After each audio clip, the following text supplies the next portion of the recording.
about anything else. Alrighty then. Welcome. Welcome one, welcome all.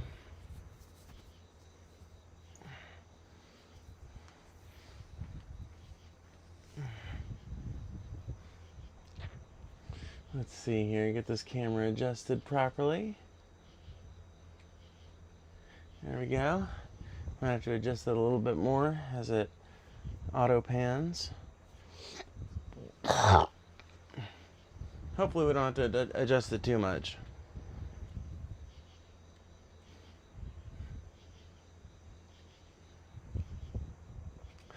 Put it all the way over there, and then maybe by the time it pans over and decides to stop, maybe it'll stop where I want it to.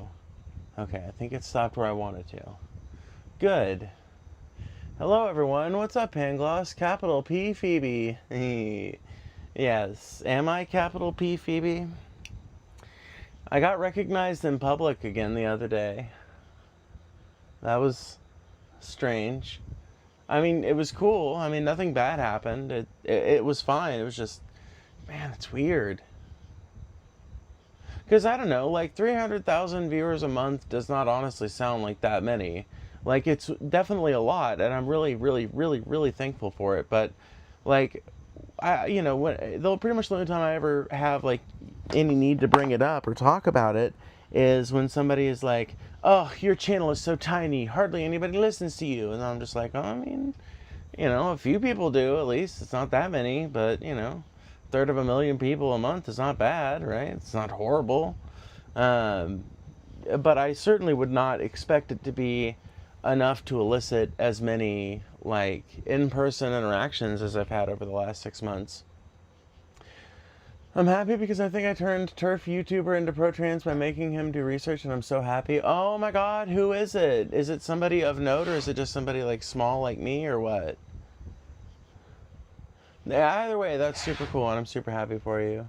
Marco Gadget Stradiol, hello. Yeah, I want to know what YouTuber. PhoebeNewshirt.com. Yeah, dude, okay, so my mom gave me this shirt because I guess it's like a nightshirt that she had for a long time that is now been washed so many times that it's like too big for her.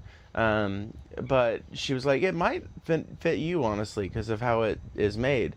And I tried it on, and it does fit me. And, everybody's always calling me a lol cow. And I don't really think it's true, but I figured I could lean into it with a crazy heifer shirt, Lean into it a little bit. I am a crazy heifer. I do feel like I relate to the cow quite a bit as an animal. So,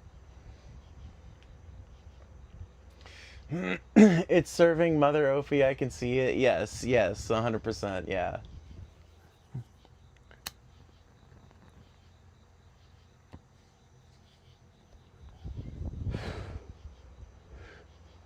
What is your favorite color? Black, probably. I know that sounds edgy, but it legitimately is my favorite color. Oh, hi, Riley. Oh, hi. Ah, man. So Professor Dave's video that I showed you guys yesterday has, as of right now, about 500,000 views. It's getting up close to 500,000 views. I really hope you guys go watch that video and maybe even consider downloading it, honestly, if you've got the ability to. You got the spare storage on your device. Because I have a theory that that video is probably going to get taken off of YouTube at some point.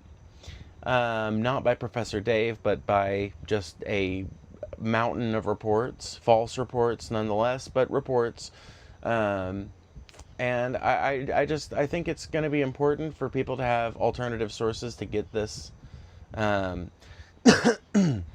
get this video out there. But maybe I'm wrong. Maybe YouTube will let it exist. I hope YouTube lets it exist. Yellow teeth? That's super ironic because I literally just got done brushing my teeth like not 30 minutes ago. So, Maybe you should consider the fact that some people have lives and they do things that naturally yellow their teeth over time, regardless of the daily or twice daily brushing that they may or may not do. You can tell literally nothing about a person's teeth merely by the yellowing of them. If you could tell the nature of a person's dental health merely by looking at the yellowing of their teeth, a dental exam wouldn't take nearly as long.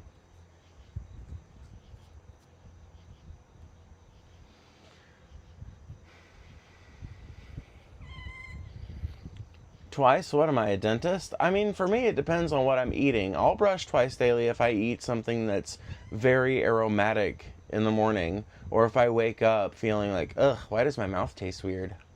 You know, I'll definitely brush in the morning. I usually just brush once a day at like of the evening, but definitely I think there are occasions when you want to brush twice a day. I don't know. Like, I'm not a dentist, so I'm not going to sit here and tell you you absolutely have to. It's necessary, but you know, it's for the best in more situations than it's not, probably.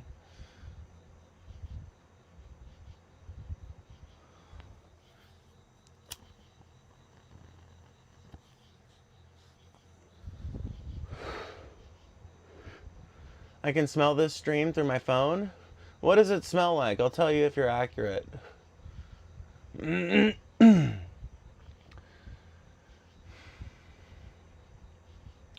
so depressed I can barely remember to brush my teeth once a day, TBH. Yeah, and I'm not like condemning people like you either.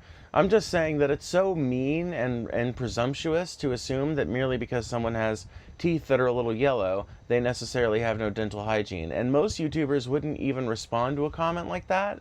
But I encourage a wide array of discussion topics on a wide array of topics from people of all sorts of different backgrounds, and that occasionally means humoring some trolls.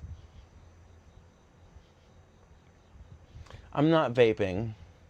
It smells like piss and maple syrup. I gotta be honest with you, until I cleaned out the litter box earlier, it did kind of smell like pee. That's why I cleaned it out, you know? I clean it out like every 2 or 3 days, and pretty much my signifier is the first time I step into the room, and I'm like, oh, I smell the pee. Alright. Yeah. But, like, in doing so, I've never had even once an occasion where she's shat or pissed outside the litter box, nor have I ever had a situation where it's been unable for me to clean it. So I feel like 2 or 3 days is a pretty good schedule for the one kitty that I have at her level of growth right now anyway. I might have to do it probably every day when she gets to be like a full-grown adult. But anyway, so cat piss maybe a little.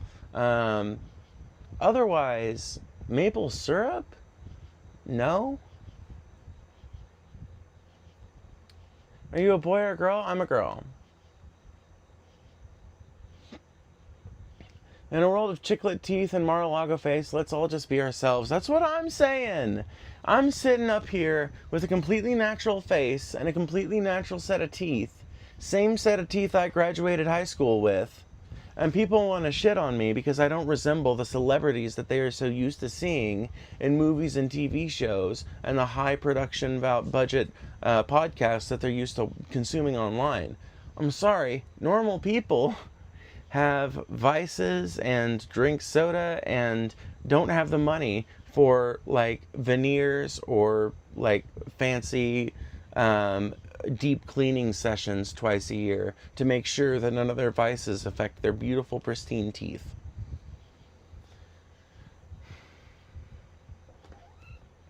It's shocking how easy people can get used to piss and shit smell. Yeah, no, I mean, it is definitely for sure. I'm sure if I got really depressed and let it go for a while, I could probably get used to it, but the my empathetic heart, I don't think, would let me go that long between clean outs. What do you know? What do you know about war? I imagine not much more than any other civilian who's never participated in it in a direct way, nor been involved in it in any sort of direct way. Having conflict come to my country is, after all, very rare. But I know that I know enough to know that it's a depraved practice engaged in by the bourgeoisie and the owner class, using the lower classes as pawns in order to advance their own goals.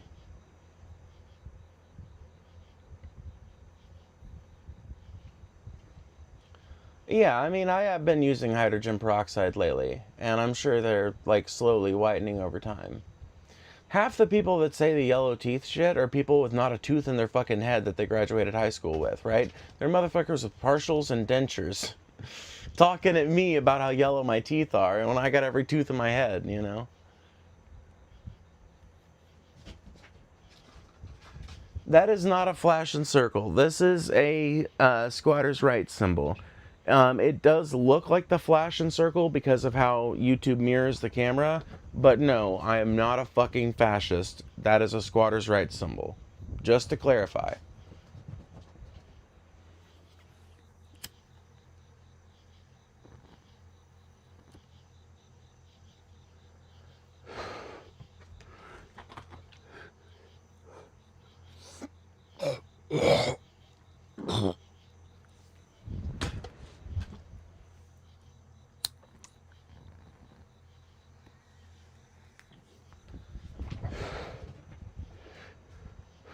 Squatter's rights symbol, yes. That means that I believe the concept of private property as it's been enacted in the modern day and conceptualized in the philosophy of capitalists is immoral and wrong. And I think that a moral and just society will see to it that such concepts are dismantled.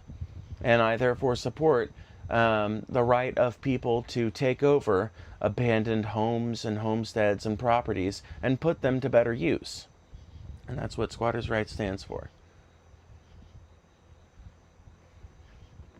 For real disgusting? Yeah, I know. It's so disgusting to be in support of people's rights to live where they need to and to use properties that are going to go to waste, making some billionaire rich. Are you a communist? I would say I'm an anarchist. I don't think the communists went far enough. Nor do I think a lot of communist. I think a lot of communist solutions assume a lot of things about the world that have changed in the intervening, 150 years since Marx wrote down what he had to say. So I would say that there's probably a lot of areas in which me and communists would find agreement, but I consider myself a market socialist in the near term and an anarcho-syndicalist in the long term. Let me read what Aurora wrote. Thank you for the $20. I appreciate that so much. Literally so much. You have no idea. I wonder how many Airbnbs could get basically colonized by squatters if we didn't just let them rot empty.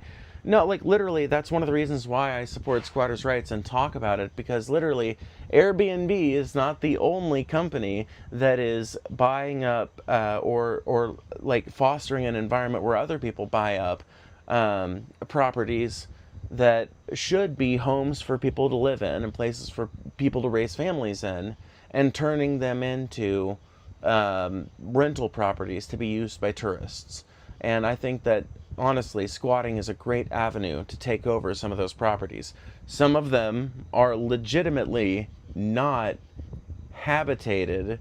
So I think that it would be awesome if we would, number one, I think that like Airbnb and all of these different services, I think that if they're not outlawed, then it should at the very least be regulated super heavily to where, like, the original intention of Airbnb was you can let your house be rented for a weekend while you're off away on vacation, right? That was the original idea that the founders cited behind Airbnb. And I think that it should be regulated so that it's that, right? If you have like a 2-story house and you want to make the lower story like a rental property for tourists and you want to deal with that and be an innkeeper, sure. But number one, I think all Airbnb hosts should be held to the exact same standards hoteliers are, meaning fucking like all the things that includes, all the liabilities that includes, all the safety responsibilities that includes, number one. And number two, I don't think that you should be able to, like, as some independent, unlicensed, just Airbnb host, own a bunch of fucking properties that are to be rented to tourists that should be lived in by families who would use them to raise families in and have valuable lives in. Loving a politician is incredibly weak-minded. It really is cuck mentality. Like literal cuckold mentality. And I say that as a cuckold. Like, you're worse than me.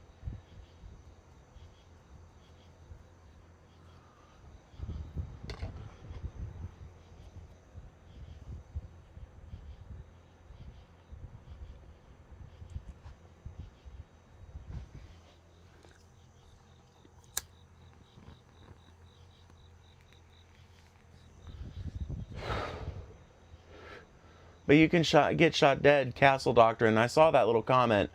That doesn't, that, okay, you've got a vast misunderstanding of how castle doctrine works.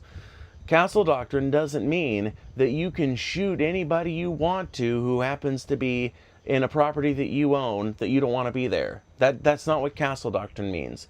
Castle doctrine means that in most places in America at least, you have the assumed right to use lethal force against someone who poses an active threat to your life. So a good example to bring up would be you hear a crash in the middle of the night. Someone has kicked your door in. They think you're not home, but you are.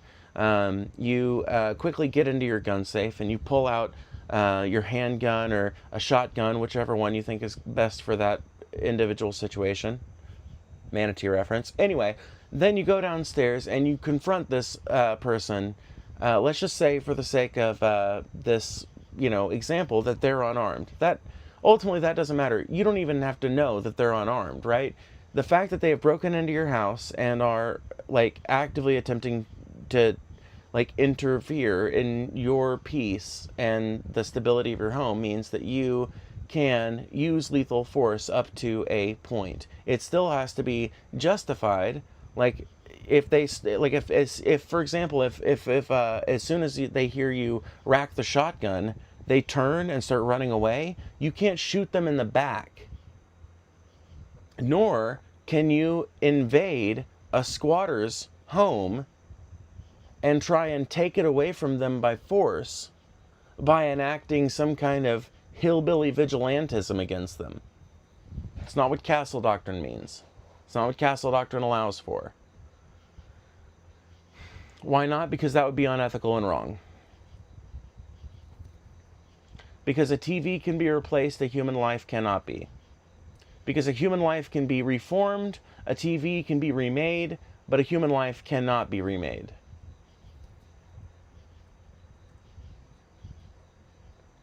Not fuck squatters. Yeah, I'm sure you're going to feel like that here in about 2 or 3 years when AI has taken 30% of the jobs and rent increases have made it so that only 50% of the US population is able to actually rent a place on their own, and the other 50% of the population has to live with their parents or live with 10 roommates. Yeah, I'm sure you're going to feel that same way, bud. You're going to be right on my side when the time comes, and I'll welcome you to it. When the time comes, people are going to be preaching my same tune. Nationalize housing. The rich should not be able to use housing as a market manipulation tool. Nor should consumers be able to gamble their entire livelihoods away on the premise that their house might be eventually worth a lot more than it is.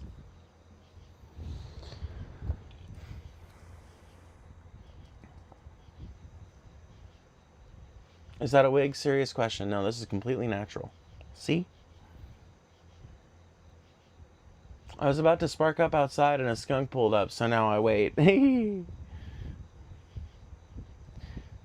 Yeah, there's no real good scenarios in that. Although, well, no, I'm not going to tell you to do it. Here's the thing. Skunks are usually pretty docile as long as you're not, actively coming up on them, but they can be unpredictable, too, because sometimes they'll just spray because they're frightened, and they're, scared, and you don't necessarily know what's going to scare them at any given point. So, yeah. Understandable. Well, the stream's going to be going on for a little while yet, so I'm sure you'll get an opportunity to. By the way, here in about, 20 minutes, we're going to turn it on members-only mode, and you'll still be able to watch, even if you're not a paying member, but you won't be able to participate in the live chat unless you have a membership, just so you guys know. Or if you're a mod. Are you a boy or girl? A girl. I think I've answered this question 7 times this stream already. So many demons in this picture. Aw, is somebody mad about the symbolism inside another person's live stream where they've got complete and utter authority over what's displayed? Well. Wipe.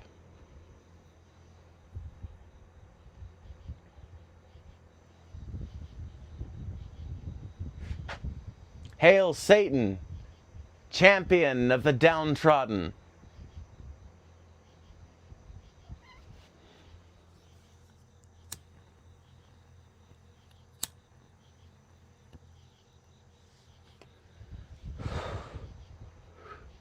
protector of the weak. What is an anarchist view on the police? I wouldn't want to say that there's like a general anarchist view, because the truth is that there's like no general view on anything. But usually anarchists like myself will focus on criticizing the police as like an element of the fulfillment of the monopoly on violence that the state is representative of, I guess you could say. I feel like I'm getting a bit wordy about it. Let me put it another way. When you look at the side of a cop car, very often it says, to protect and serve.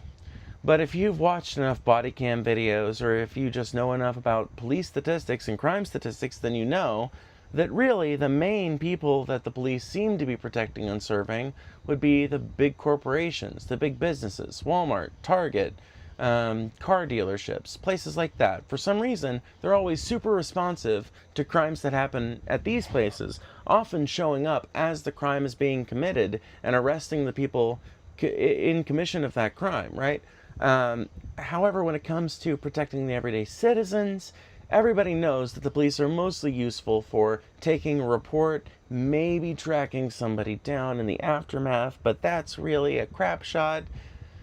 So it makes you wonder, after a lifetime of living under those conditions, what exactly are the police there for? And any anarchist worth their salt will tell you that the police are not actually there to protect and serve the general interests of the public or the people as like a general item. They are there to protect the interests of capital, the owner class. When somebody steals from a Walmart, they are the people who make sure that an example is set so that other people who might be swayed don't go and do that same thing. They are the people who go and make a big show of force out of taking someone down in a Target, so that anybody else in that Target that was hungry and thinking about stealing a sandwich so that they could eat that night thinks, maybe I'll just go hungry, because this would actually be worse than a night of starvation. That is what the police are mainly there for.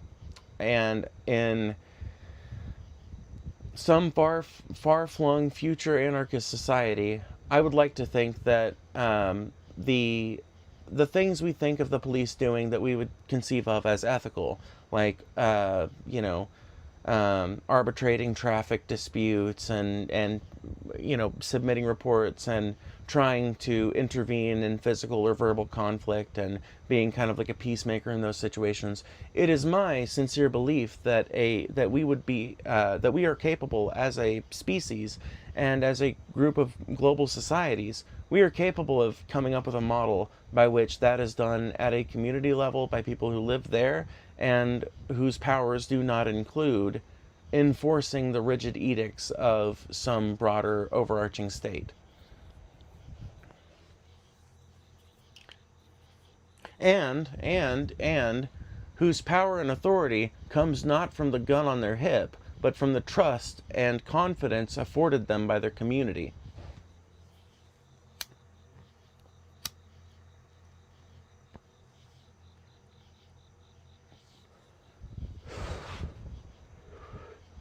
In America, you're not supposed to trust a cop because they're somebody that you've always seen working the beat in your town, and you've seen, talk to other people and been friends with other people who've had to deal with them, and they're trustworthy and they're by the book and everything. You're supposed to trust a cop based purely on their possession of a little $1.50 badge and a $300 firearm. Literally, the possession of like $302 worth of kit is supposed to prove the veracity of a police officer here in America. It's absurd. It's laughable.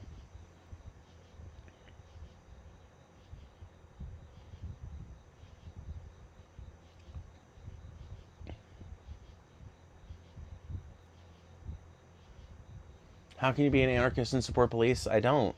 I think I just made it pretty clear that I don't. I just talked about how police are literally like an asset of the state that are there to enforce the state's edicts and make sure that things are going according to how the state and the capital class want things to go. also happened to point out that an anarchist society would probably still have people that were responsible for, you know, like keeping an eye out for verbal disputes or physical disputes and trying to be a peacemaker in those situations, like an actual peacemaker. There would probably still be some, like those same people might also be tasked with making sure that people aren't being irresponsible in ways that could harm other people, you know? But I just don't think that prison and long sentences and hard labor and all this other shit in the American justice system necessarily needs to be a part of a functional society that still manages to have a justice system that works. Call me crazy, I just think better of us than that.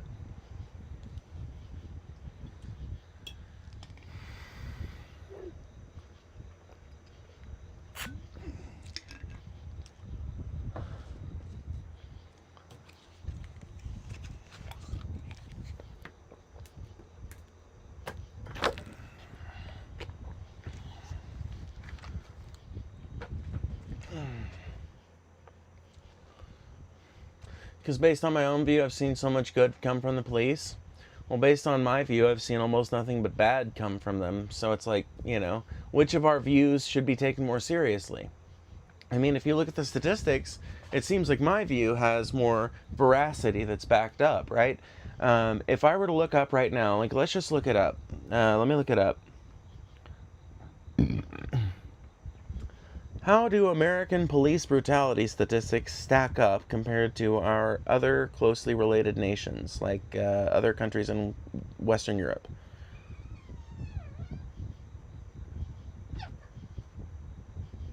American police record a significantly higher rate of fatal shootings and lethal force than Western European peers, with per capita differences ranging from 10 to over 100 times higher. Statistically and structurally, the U.S. remains a stark outlier among wealthy democracies. United States documented roughly 33 fatal police shootings per 10 million inhabitants. Keep in mind there are like 380 million people living in this country, so that's a ton. That's thousands and thousands of people. With total annual police killings consistently exceeding 1,000 individuals, France recorded roughly 4 fatal police shootings per 10 million inhabitants. Germany reported about 2 fatal police shootings per 10 million inhabitants.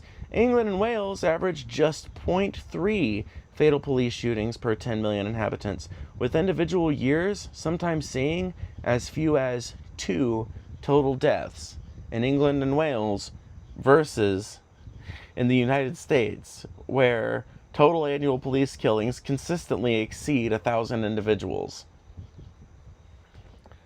So, like, if we want to look at the statistics, my position, I might have emotional reasons why I could explain to you why I feel this way, why I started thinking, maybe I should look into this. But it's something that I believe so fiercely in because it's backed up by the data.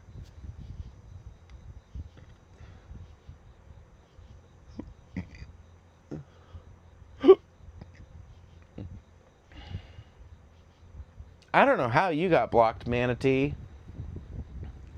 There's no way that was right. Somebody must have messed up.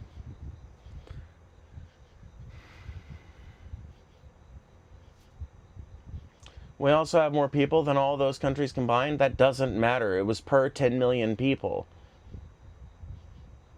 It's talking about per capita, not as a whole.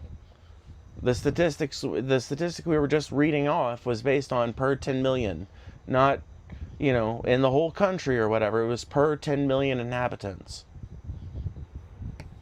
So what is your argument that, like, oh, all those countries have less people, so they're automatically going to have less police brutality? Number one, I would like to see you justify that with something other than, like, a weak-ass correlation, therefore causation argument. But also, like, I would be willing to bet that if you put all of the populations of, like, let's just see, like, exactly how many countries, how many people live in Western Europe? 199.5 million people. And the statistics I was just reading off, I've read enough about this topic to know that that's pretty much a truism for any country in Western Europe. So they've got about 2/3 as many people as we do, but they've got 10 to 100 times less police violence than we do? No, So at that point, you have to admit and recognize that something is wrong with the American way of doing things. Like, something is obviously wrong at that point with the American way of doing things.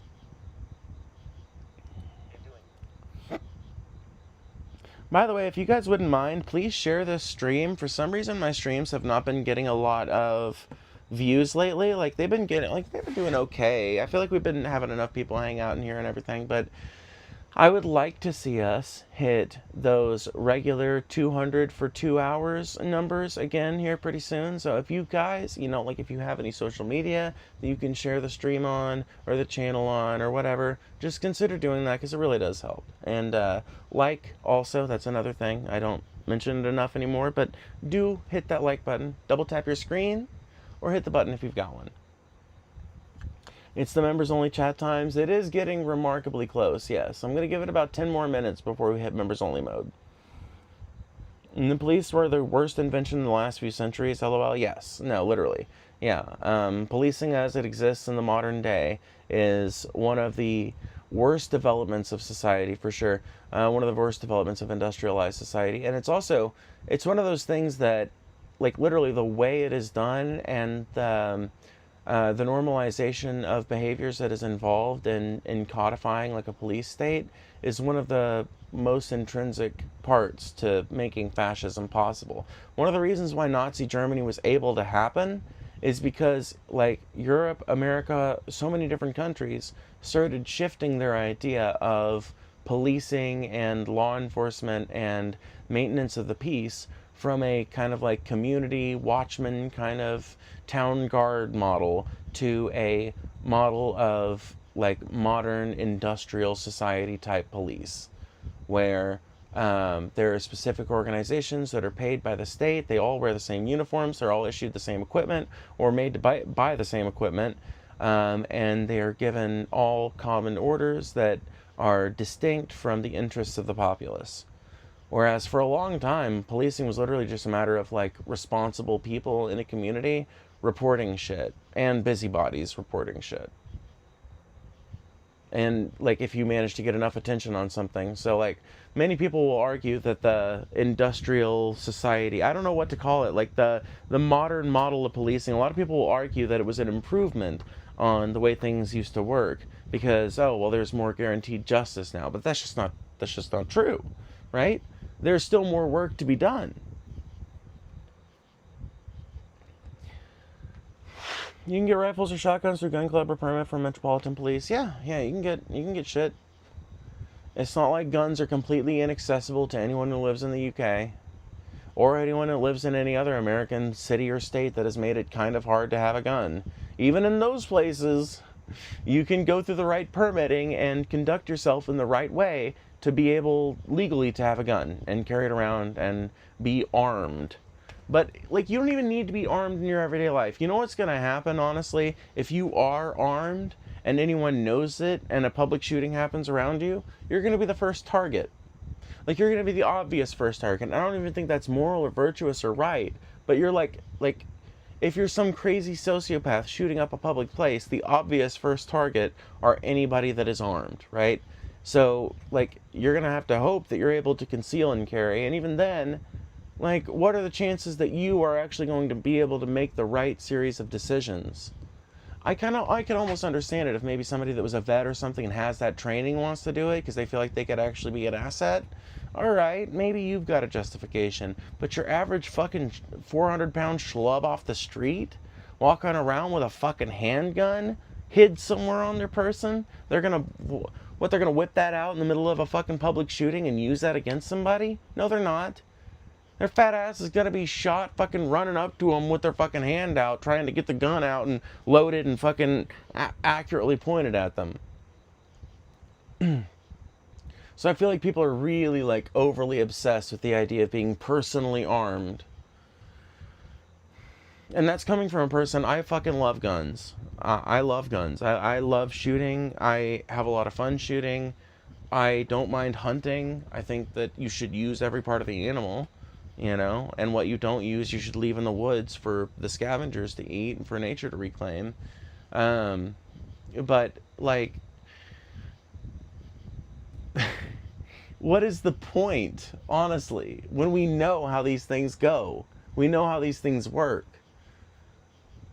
If shooting back at the shooter worked so well, then how the fuck did that country concert in Las Vegas get shot up so badly? Like, why didn't anybody return fire? And if they did, well, some people did actually. It's important to note. Some people did return fire. None of them were the ones who took the fucking shooter out. The shooter took himself out, according to the police narrative.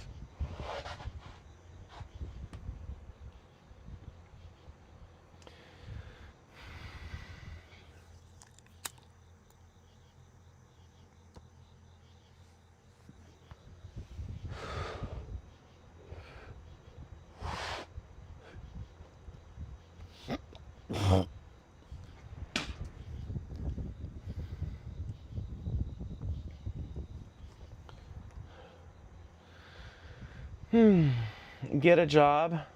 Oh shit, that means somebody's got a super chat. We gotta get a job comment. That means somebody's got a super chat. It is like a divine law of the universe at this point. Happens pretty much every time. Somebody's gotta do it. Come on, come through for me.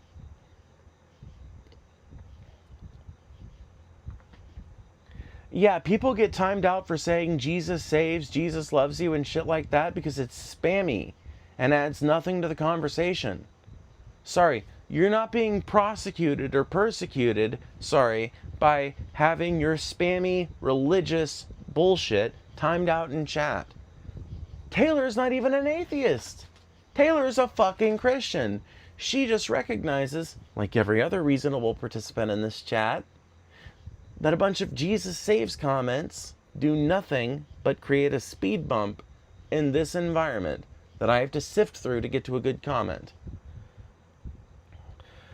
I train daily with my tools, but you're right, your average American will not put in the effort to be actually accurate and precise. I think we need a law saying if you cannot reliably use... I kind of have advocated the same thing. I kind of think that... I don't think that there should be any fees associated with any of this shit. I think it should be subsidized by the government.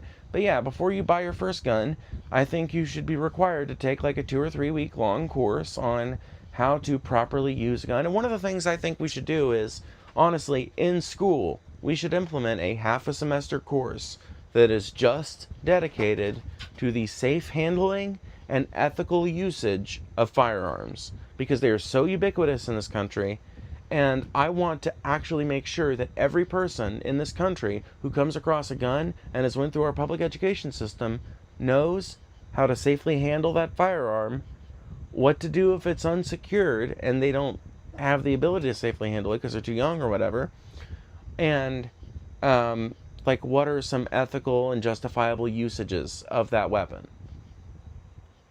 I honestly thought that's what gun licenses are for. It doesn't already work like that. So concealed carry weapon permits licenses work like that. Yes, in order to get a CCW, you usually do have to go through some sort of firearm safety course or some sort of hunter safety course. A lot of times before you get a hunting license, you have to go through a hunter safety course, and part of that is firearm safety. So yeah, like if you're getting a rifle or a shotgun, there's probably a pretty good chance that you have to go through some of that shit if it's your first purchase. But some of that is waived for people over a certain age. I don't think that should be the case. Some of that stuff is waived if at one point you took a course at some point in the 80s or 90s, and I don't think that should be the case. I think that there should be like a 10-year renewal process. Like, oh, last time you bought a gun was 11 years ago, looks like. Or, last time you did your certification was just over 11 years ago, so we're going to have to redo your certification. Is that okay? And if it's not okay, then they don't get the fucking firearm. And yeah, is that going to make some people go to the illegal market? Sure, but it's going to be a lot more easy to enforce the illegal market once you get people used to the idea of just being baseline responsible with their fucking guns. Like, store it in a safe when not in use. What a novel idea! But it would literally prevent like 90% of the gun thefts that are done in this country, which are committed by a criminal who breaks into a house and takes an unguarded, completely unsecured firearm.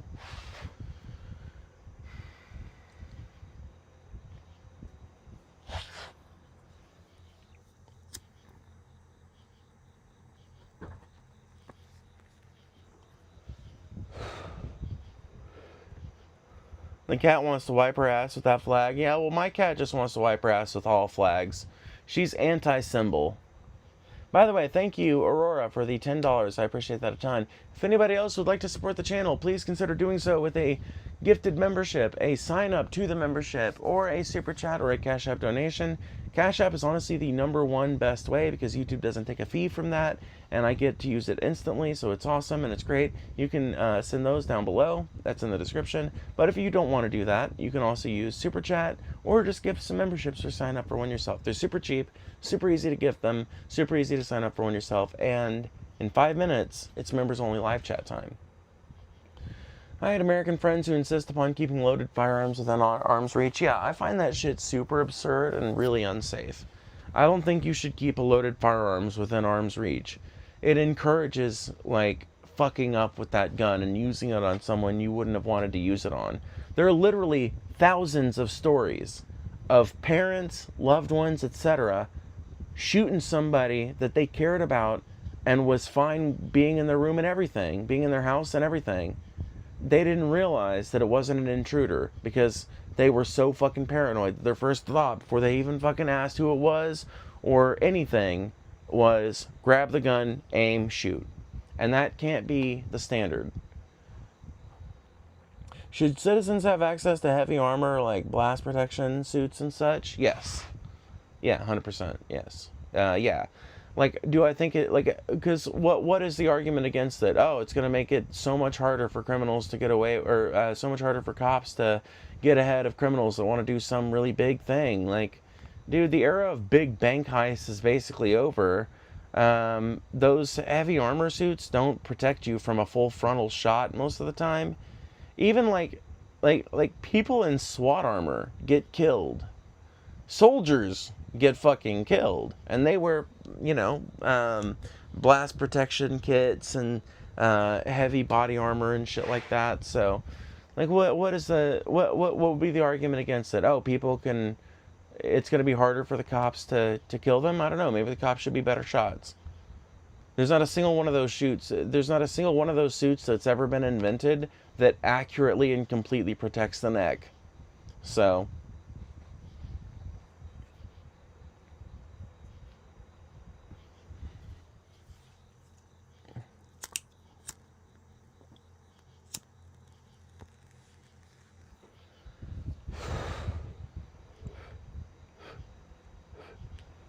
Yeah, AP rounds too. Like, that's the thing. Literally, the police have way superior shit to anything an American could possibly bring to bear against an opposing police force or something like that. So in my opinion, really what you're asking is, should people have the ability to, collect around themselves a little kit just in case shit goes sideways and they actually are facing some kind of war on the streets or something? Yeah, I think people should be able to. Do I think it's necessarily the best expenditure of their money? No, I don't really. But on the other hand, can't really blame people for thinking things are going to go that way.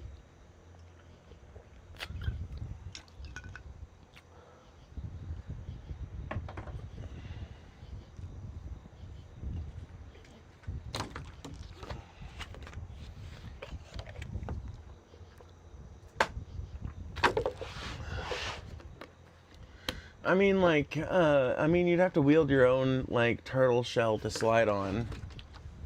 Yeah.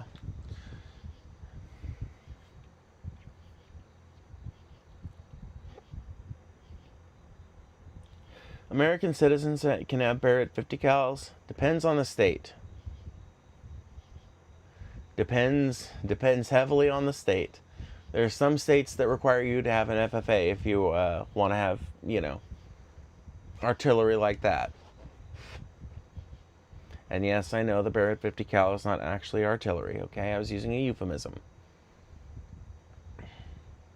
Technically, most American citizens in all but 2 states are legally allowed to have a functional, operational tank with a live cannon. You just have to have a FFA and a destructive weapons permit. But you can have it. You can get it. They're expensive, but you can do it. It's one of my little dreams. If I ever have the money to afford to buy one and have it shipped to my place, I'm totally gonna buy a tank. It's one of those only.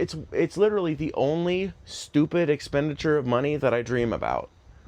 There's literally yacht. Fuck that, man. If I ever got to the point where I really wanted to, like, I think that eventually I'll be able to afford to rent a yacht if I ever wanted to with my YouTube income. I could do that. And it's not like renting a yacht is not that fucking expensive. But dude, getting a tank though, man. I'd be the only motherfucker in my neighborhood with a tank. And I wouldn't even do anything with it. I'd just like take it to McDonald's and shit.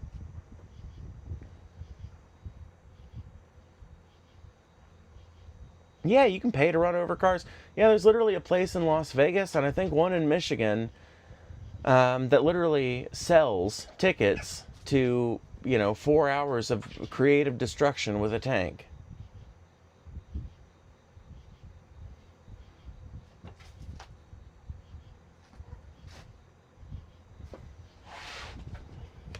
I mean, you don't need an M1 Garand even to do that. There are modern weapons with chamberings just as powerful as the M1.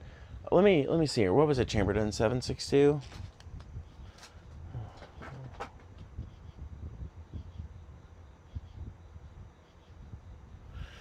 .30-06. Yeah, 7.62 and 63 millimeter. Yeah, I was right.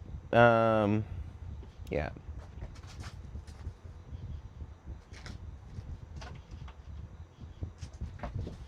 Yeah, I mean, you can buy a modern 30-06 hunting rifle from any, sporting goods outfitter on the planet. Here's some cash for your tank dream or coffee. Hey, thank you, that Canuck, for the $5. I appreciate that a ton. $5 more towards my eventual possession of a T-34 or something. I wonder. Let me ask Gemini. Let me ask Google. If I wanted to buy a fully restored World War II or Cold Era vintage tank, what would be the cheapest option?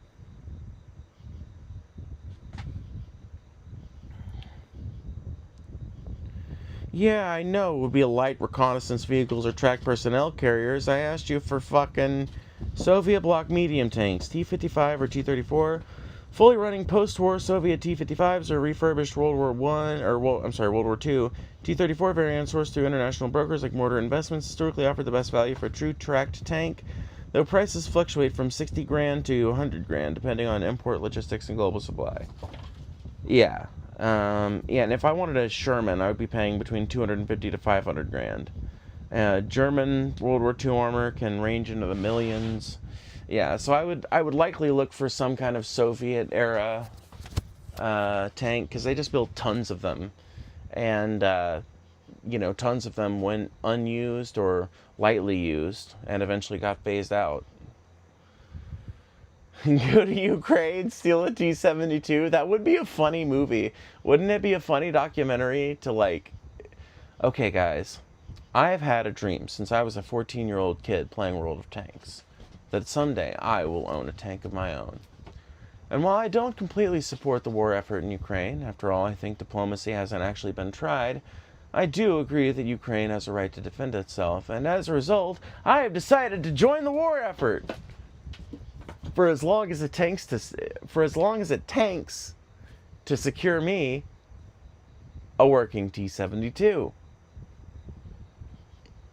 And the whole documentary just follows my crazy antics as I convince different Ukrainian militias and army units to take me out into the field and let me like be a crazy bitch trying to get a T-72.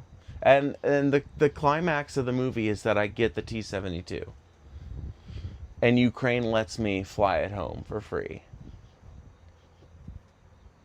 You will get arrested, but fun idea. What if I coordinated it with Zelensky first? What if I coordinated it with their military?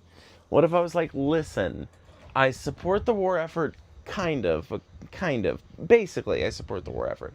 Listen, I just want to be there long enough to knock out a Russian tank crew and take over their tank. And then I'll be out of your hair.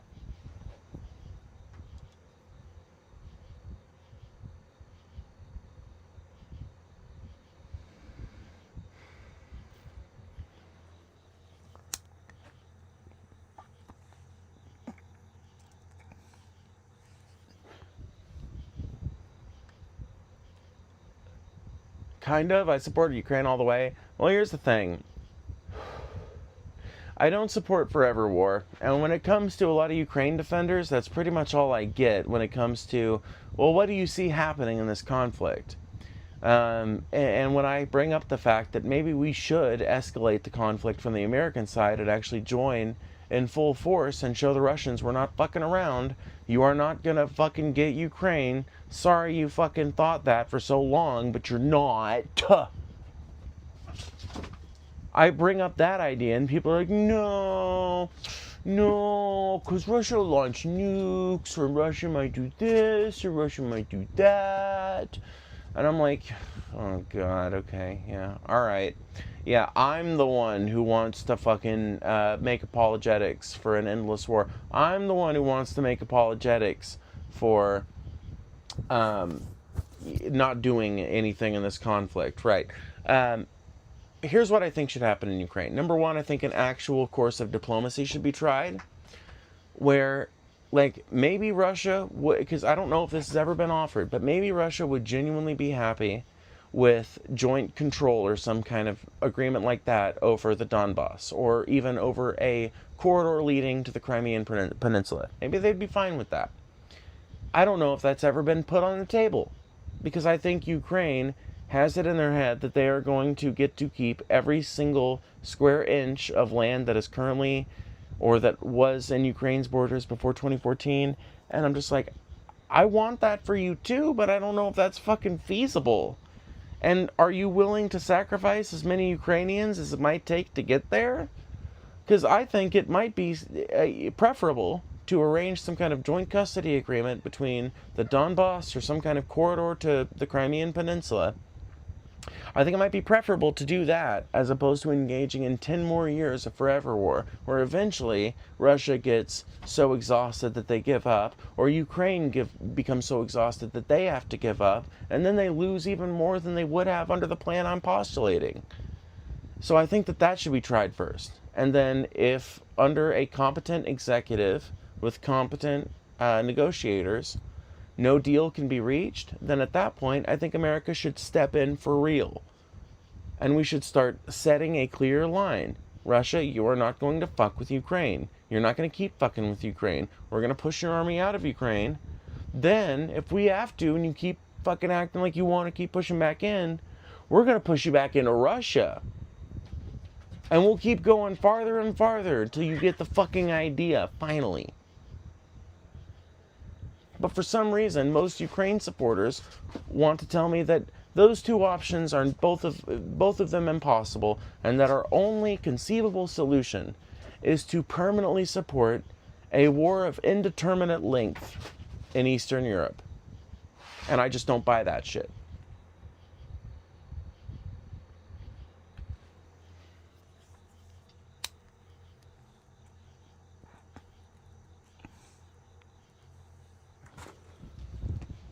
By the way, it is members only time, so if you would like to continue participating in the chat, make sure you sign up for that membership. It will help immensely.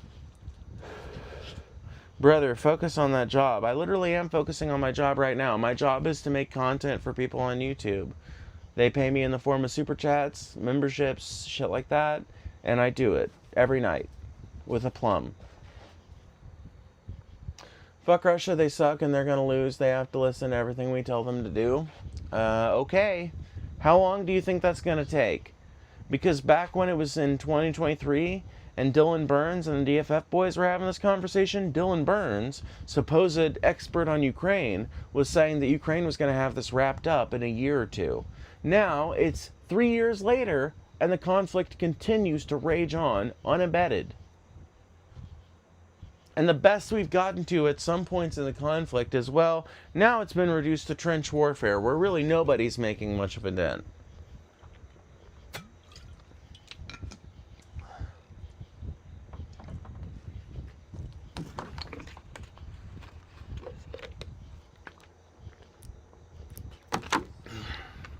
Now, I did hear that Ukraine made some strikes into Moscow. And if that's true, and it did look like it was true, if, given that, I wouldn't be surprised, right? I wouldn't be shocked if Ukraine is able to kind of twisted in their favor now. But I still don't think that it's a war we can safely say is going to be wrapped up in a year or 2 years or 3 years. I think we could say that, and we could set an actual timeline if it was our fucking military. If it was our fucking military, maybe we would be able to set a timeline. Maybe we'd be able to predict how long it's going to take the Russian military to crack under pressure. But because it's the Ukrainian military, and it's this weaker force fighting against this larger force with help from a bunch of other stronger forces, but not direct help, all of this weird geopolitical positioning means that Ukraine is having to fight a lot harder for a goal that should be pretty easy to litigate in one direction or the other.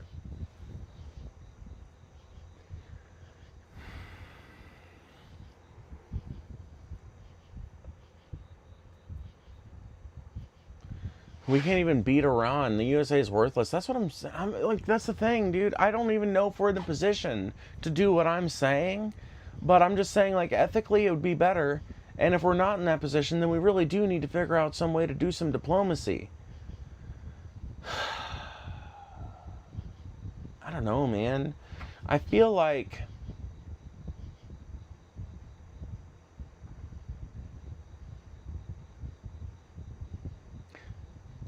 there's one group of people solely to blame for where we're at right now. And you guys are not going to like to hear who it is.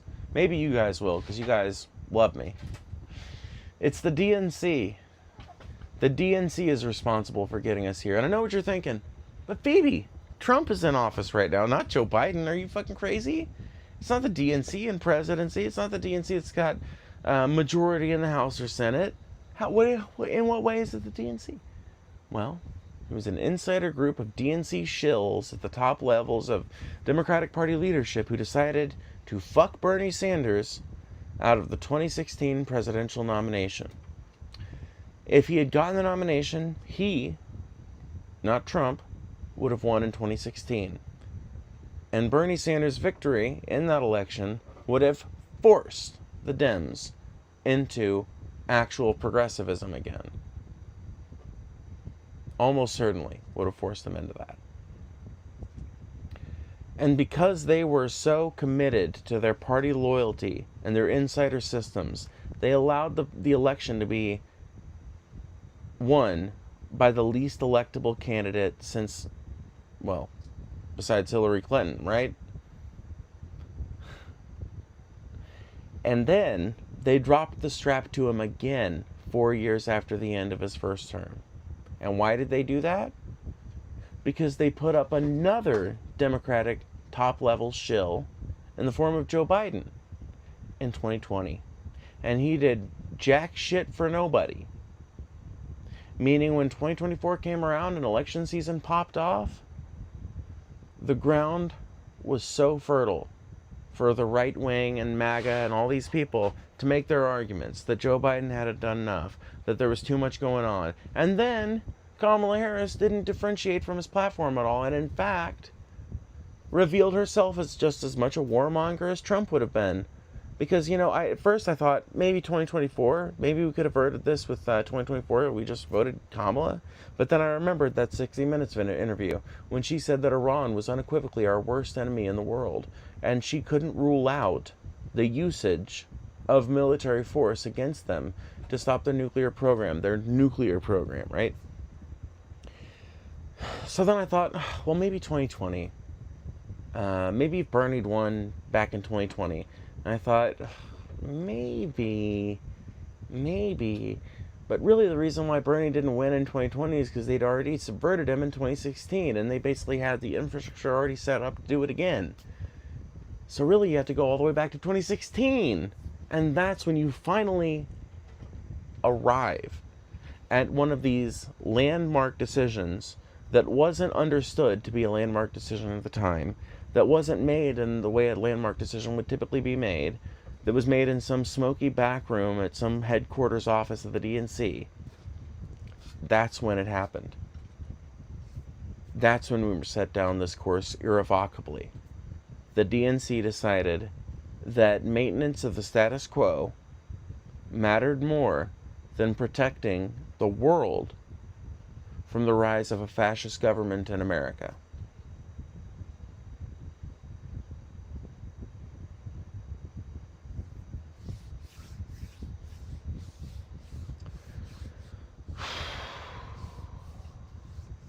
Because the Republicans are always going to do this. The Republicans have been trying to do something like this, some version of this, since before Reagan. Republicans have been worse than this, for fuck's sake. Like, maybe not modern Republicans, like as far as party alliances, but people who would call themselves Republicans if you brought them up today, right? Like, old-timey Democrats before the party switch did the same type of, even worse types of shit. You gotta remember, the Republican Party of today is not the same Republican Party, does not have the same beliefs or viewpoints or advocacy of the Republican Party that Abraham Lincoln belonged to, which was, by the way, funny enough, a third-party spoiler candidacy. But we can get into that some other time, I guess. The Republican Party today is not the Republican Party of then, it's the Democratic Party of then, which was standing up for slavery and advocating for the continued existence of that horrible form of human deprivation. We spend so much on our military to end up losing to a weaker force because they have cheaper munitions manufacturing. DNC is not our friends, DSA is our friends. We are barbecue chicken, y'all. Yeah, I kind of think that Kyle Kulinski is right when he says the U.S. is kind of barbecue chicken right now. Like, I don't want us to be barbecue chicken. I want us to be better. I want us to have functional systems that work. And elections that reflect the will of the people. And interesting outcomes in our political systems. But it just seems like that's, like, so far away from where we're at. Anyway, I gotta pee. I'll be right back. Oh my god, it's so cool out here, y'all. I'm very drunk. Just thought you should know.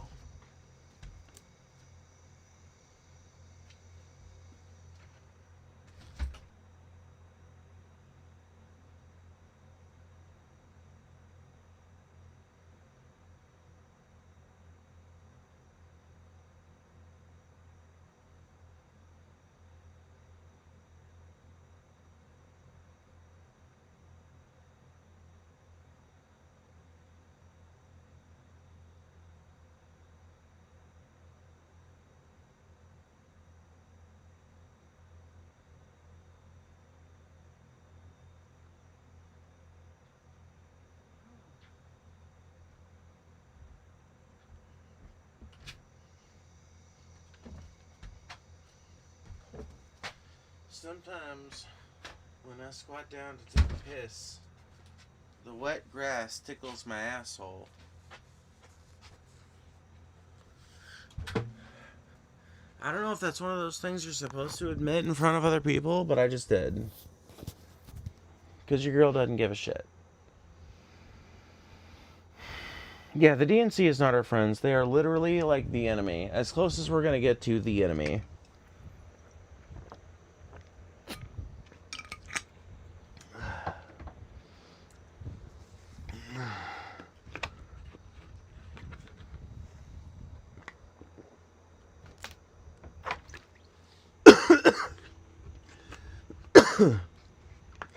And I mean like our direct, like, intent within the tent kind of enemies. The real enemy is the bourgeoisie and the owner class. And the reason why the DNC is our enemy, and why I think the DNC is such a legitimate target for a leftist. Well, I think the left and the left and the right can criticize the DNC, but I think the left can do so more freely, and I think the left actually has even more right to criticize the Democratic Party than it does the Republican Party. Not that it also doesn't have a right to criticize the Republican Party. Of course we do, but the DNC, unlike the Republicans, actually claim to be allied with our interests. The DNC claims to be a party that advocates for the betterment of working class people and marginalized people of all different types. But when they don't actually do that, it's a betrayal. Whereas when Republicans do exactly what they say they're going to do, it's not a betrayal. It's not like they came up there saying, I mean, maybe it's a betrayal in some cases, like Trump's many different campaign promises that he's gone back on, but it's not so much a betrayal as it is like the expected outcome of that victory, the expected outcome of that kind of politicking.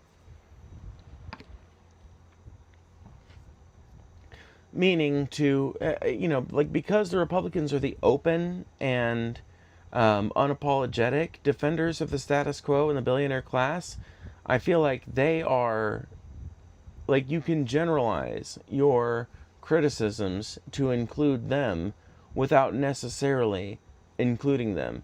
And you can include them in ways that are more specific. But when it comes to indicting the DNC for the many different betrayals of the American working class and their own voters that they've performed over the years, I think, like, people on the left are uniquely positioned to be able to call that shit out.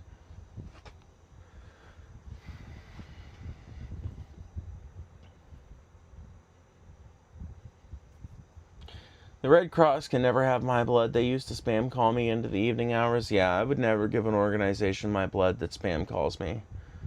Sorry, vampires. Dude, I tell you what, Taylor, you remember how I used to sell plasma out in Colombia? Dude, the last time I ever sold plasma, I don't remember if you remember this, or I don't know if you remember this, or if I even told you about it or what. But to this day, now that I'm just talking about it, I have pain in my elbow. Right now. Because I'm just talking about it. I haven't even gotten into it. Haven't even explained the nature of the injury that they committed to me. And I'm already feeling pain in the crook of this elbow. Just talking about it. Yes, you, when you got stranded, I don't know if it was then or if it was some other time. But basically, they injured the fuck out of me.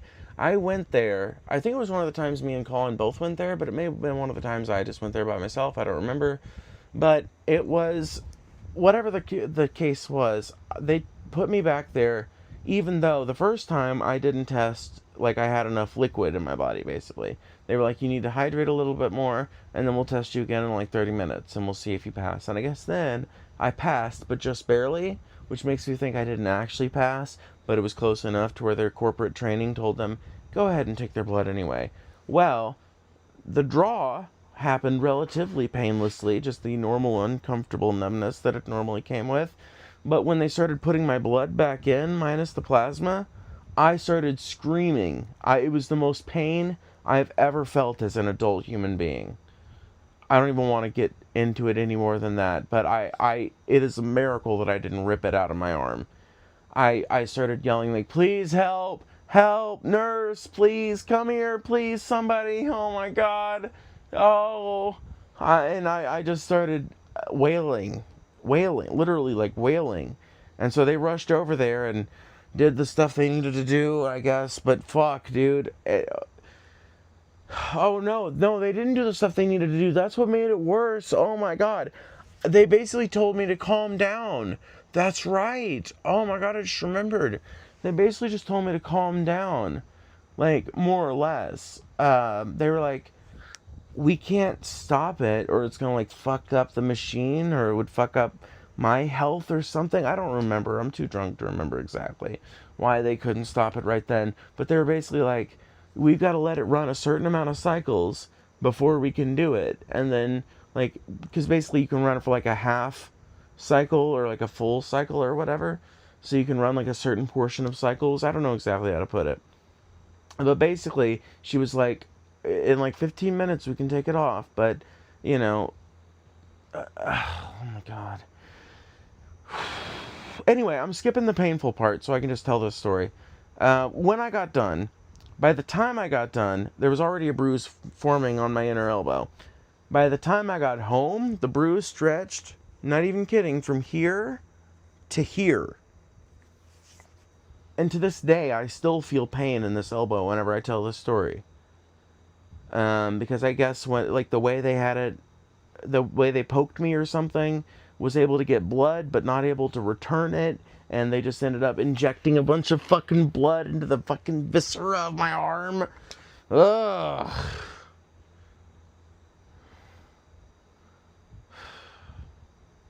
It's a depraved practice.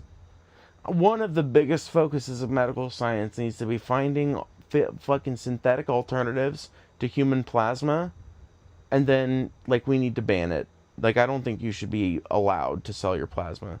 I think we need to fucking find a synthetic alternative, and as soon as we find an effective, complete synthetic alternative, we need to completely outlaw that shit, because that's just fucked. That's fucked. That is fucked. And that's before you even get into the economic exploitation of fucking poor people being expected to be paid fucking $75 for 2 hours worth of their time being used up, and for like, I don't know, like half a gallon of their plasma or some fucking shit. It's awful, bro.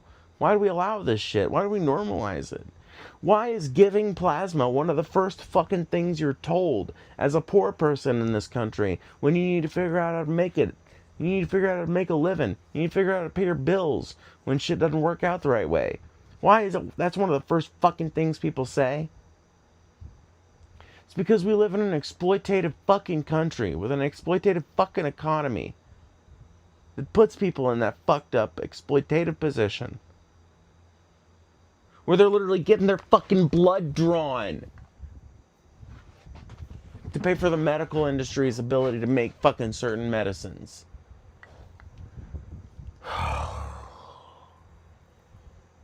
My stomach in knots for real. I don't like real blood. Yeah, no, dude, for real. I don't blame you a bit. My stomach gets in knots talking about this shit. There's a reason why I call plasma fucking places and shit like that the vampires. I'm sorry, Taylor. I'm not trying to gross you out. Maybe I'm fucking trauma dumping a little bit here. Honestly, maybe I need to shut up.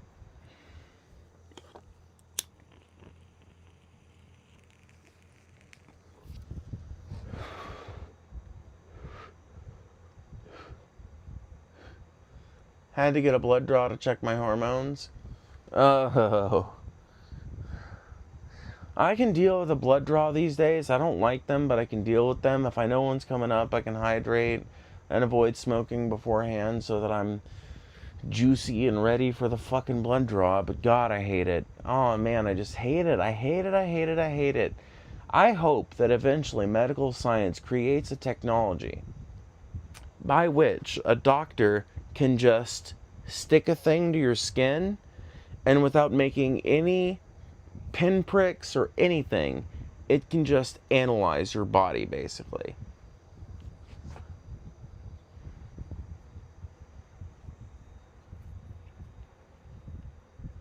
When I worked at the hospital, we had to get flu shots, and they would line us up like cattle at the doors of a boardroom. Ugh, yeah, I know.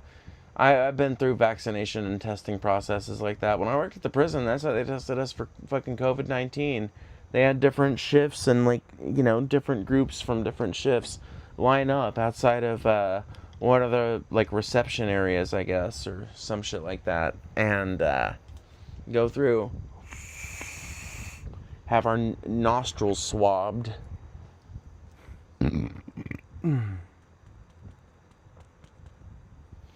But I guess that's one of those things, if they just left it up to people to do themselves, people wouldn't do it. Man, that's a fucked up thing, man. I am an anarchist, and it's because I really do, because I've seen it, right? I've seen the ability of human beings to come together and work on a project collectively and make it work and police each other, even in spite of the overarching capitalist systems. I've seen it work at rainbow gatherings. I know that we have the capacity within our biology to organize our societies like that.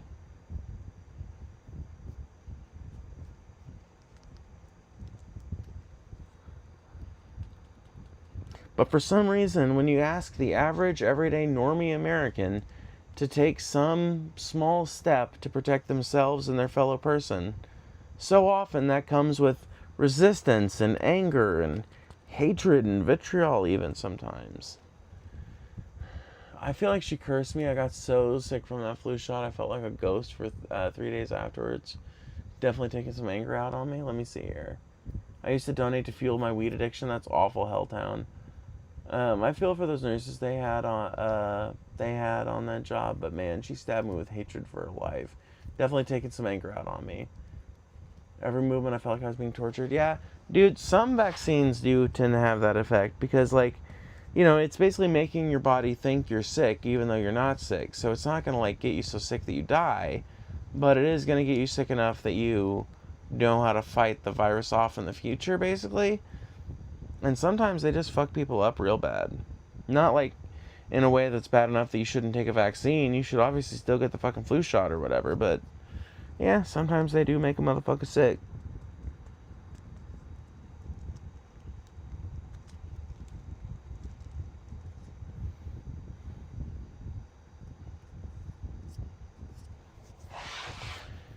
Something weird I think about all the time? One of the reasons why it's so hard to argue generally and broadly against conservative ideology, insofar as that exists here in America, is because I feel like the more I listen to conservatives arguing, the more I hear their arguments reflected at me in the chat, the more obvious it becomes that these people don't believe in the same things. They all call themselves conservatives. Many of them call themselves Maga. But man, you get 5 Magas together, you'll get 10 different opinions on any given topic you ask them about. So it's like, what binds these people? I know this is totally off topic and random. It has nothing to do with what we're talking about, but I'm just like sitting here thinking about it. Like, what binds these folks?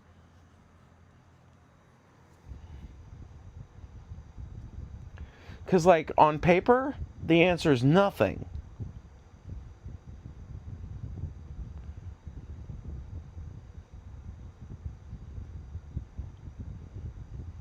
Is it a shared willingness to suspend their belief in an actual, real, verifiable, and scientifically provable reality in favor of a better imagined alternative? Is that, like, literally the only thing that binds them in common? Like, okay, if you want to believe in crazy conspiracy theories that have nothing to do with what's real and provable in science, then you're a conservative.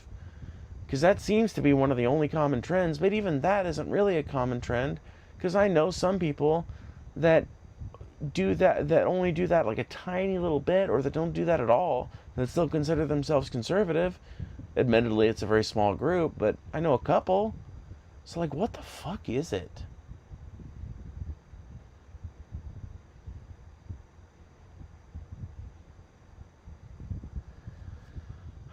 I feel like it's paranoia. And that almost sounds dismissive and mean to say, but really it's paranoia. It's the unshakable feeling that somebody is out to get you. But I was masked for over a year straight every day, so I feel like my immune system was weakened, and that's why I reacted to those 2 vaccines. Made my head feel like lead. When I saw the COVID ICU, I felt worth it. Oh yeah, no, for sure.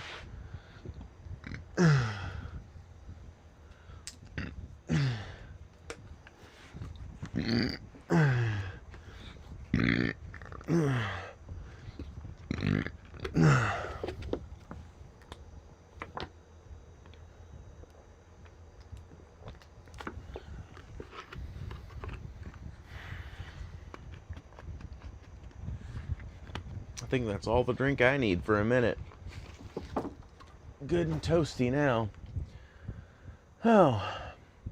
My dad is really progressive, but also believes in the mud flood and Tartaria. I have noticed that particular conspiracy theory popping up more amongst lefties than a lot of other conspiracy theories do. So I feel like it's one of those, like, the reason why it happens is because it doesn't immediately set off a lot of people's bullshit alarms. Like, most conspiracy theories eventually reduce down to blaming some given ethnic group for all the fuck-ups in the world, right? But the mud flood in Tartaria is this fictional, fantastical view of reality that doesn't necessarily, like, you have to dig really deep into it before you find particular political trends, right? Like, it is a thing that was actually pushed by people on the right, and it's a thing that's used to justify, in some cases, white nationalist talking points and all other kinds of things.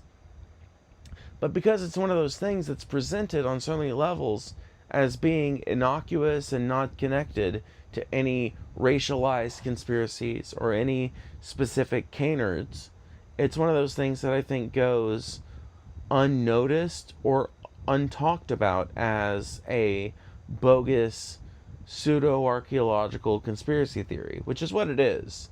There's no evidence for the mud flood. None whatsoever. There's none. Like, the reason why there are some buildings that look like that, where they're like sunken in, because they're not sunken in. They were built like that.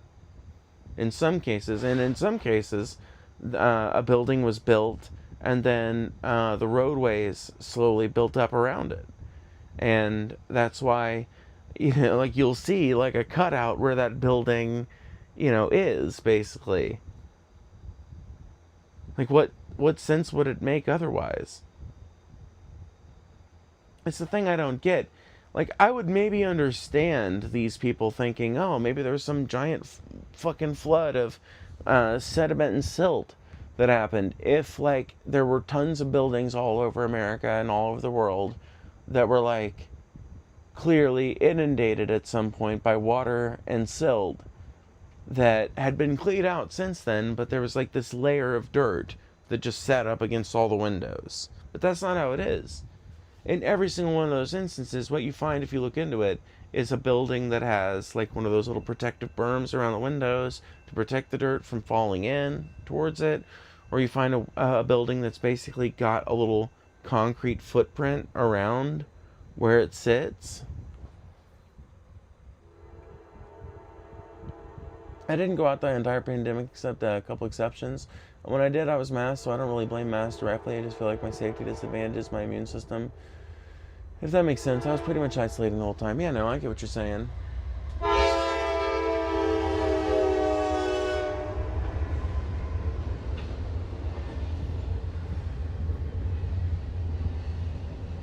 I get what you're saying, for sure. Yeah, that makes sense to me.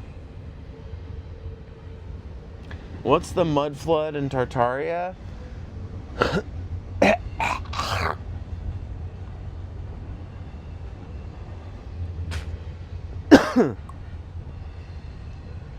Okay.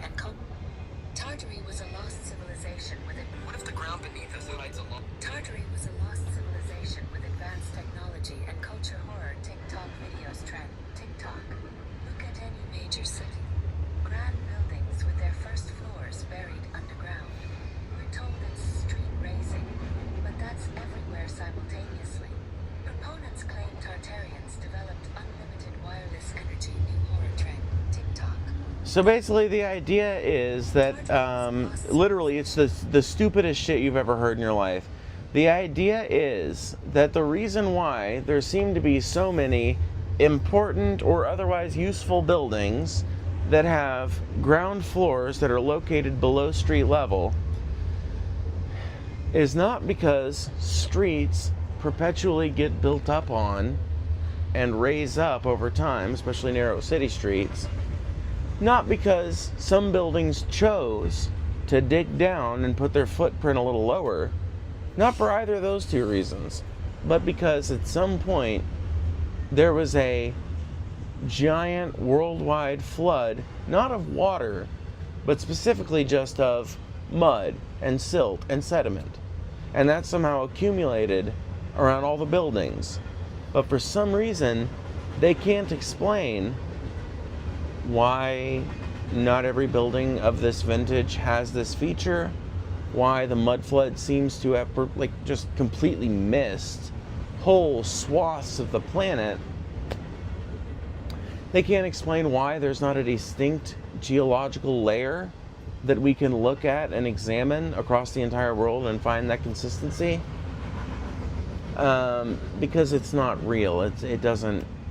It's literally just based on it's probably like a 4chan meme or something that got spread way too far, honestly. If I had to guess, it probably originated on some shitty internet forum And people have just been spreading it far and wide ever since. Ow.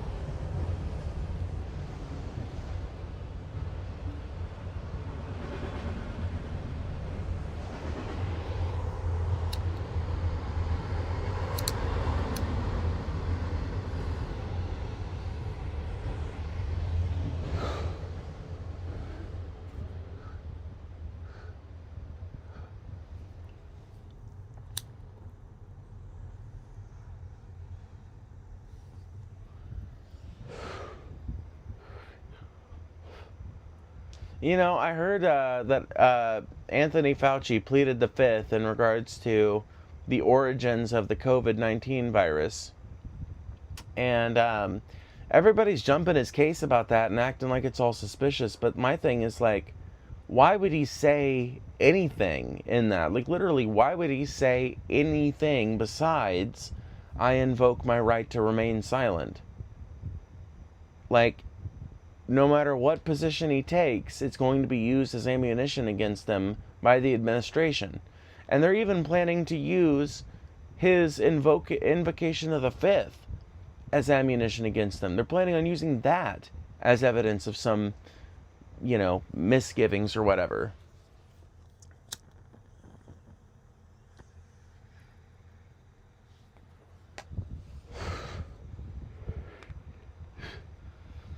Like, if he bows to the Trump administration and just says, okay, yeah, it was all created in a lab, just whatever, then he loses all credibility as a medical doctor for the rest of his life and becomes known as a Trump stooge that helped usher in a new era of anti-science beliefs. And if he reaffirms that it was in fact a spillover event where an infected animal was prepared incorrectly by someone or just infected somebody by their contact with it at a wet market in Wuhan, if he says that, then the Trump administration is going to, like, might be able to find some reason by which they can, because the government, like the U.S. government, the administration that literally has it out for them, they're in control of all the mechanisms by which the evidence would be formed or found. So it's like, they can just come up with a reason by which they can declare that it was made in a lab, and therefore Anthony Fauci lied under fucking oath, and now we can send him to prison. So literally, the only thing he can do in this situation is plead the fifth. He's conducting himself exactly as he should with this administration. Exactly. He's having to be way more guarded than any medical professional should have to be when talking about themselves and their practice to Congress, because, like, he's having to basically stave off he's trying to fight off like a fascist takeover of his own, like, ability to practice medicine and a fascist takeover of the entire medical system at the same time.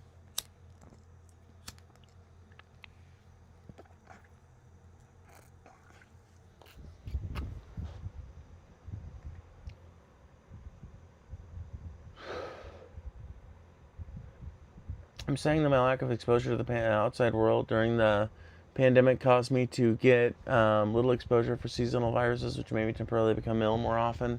Right. No, I didn't think. I know there was somebody in chat arguing with you about it, but I don't think Taylor is saying that she doesn't believe in masks or that she doesn't think masks are appropriate in a healthcare setting. I think she's just talking about how one of the trade-offs of having to mask up as much as she did is that she didn't get as much exposure to seasonal viruses that spread even more easily than COVID does. Because COVID, as transmissible as it is not as transmissible as, like, these seasonal viruses and shit that Taylor was talking about. 2012 to 13 military games, a similar bioweapon to COVID was spread around. The fact that it has extra effects on Asian lungs makes me assume USA did some shit to take out China. Maybe, but that could also, like, it could have a greater effect on Asian lungs, but causation does not necessarily equal causation. It could be that there are other mitigating circumstances that make it hurt people more over there. I would be very interested, for example, in seeing how rural Chinese and Southeast Asian people and, East Asian people in general, I would be very interested in seeing how they did in terms of their COVID outcomes compared to people that were living closer to the industrial and city centers of China.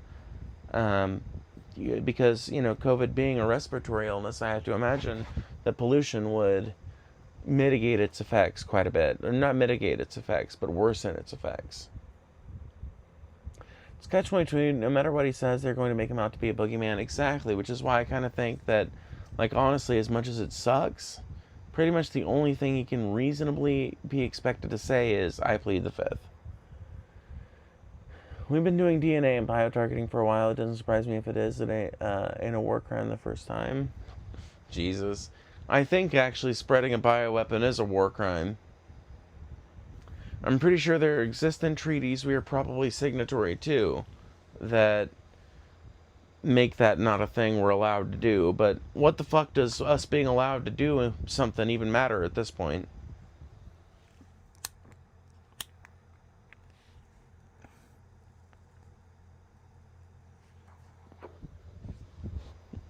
Seems like the Trump administration believes pretty strongly in the principle of, do first, ask forgiveness later. Phoebe, were you able to find a fact checker yet by chance? No.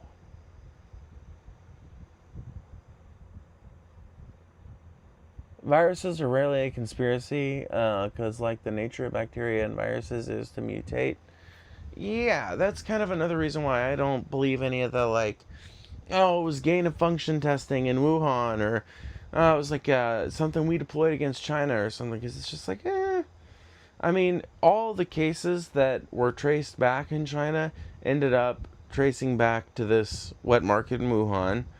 The cases that ended up spreading around to the rest of the world traced back to people who had either contact with that wet market or contact with people who had contact with the wet market.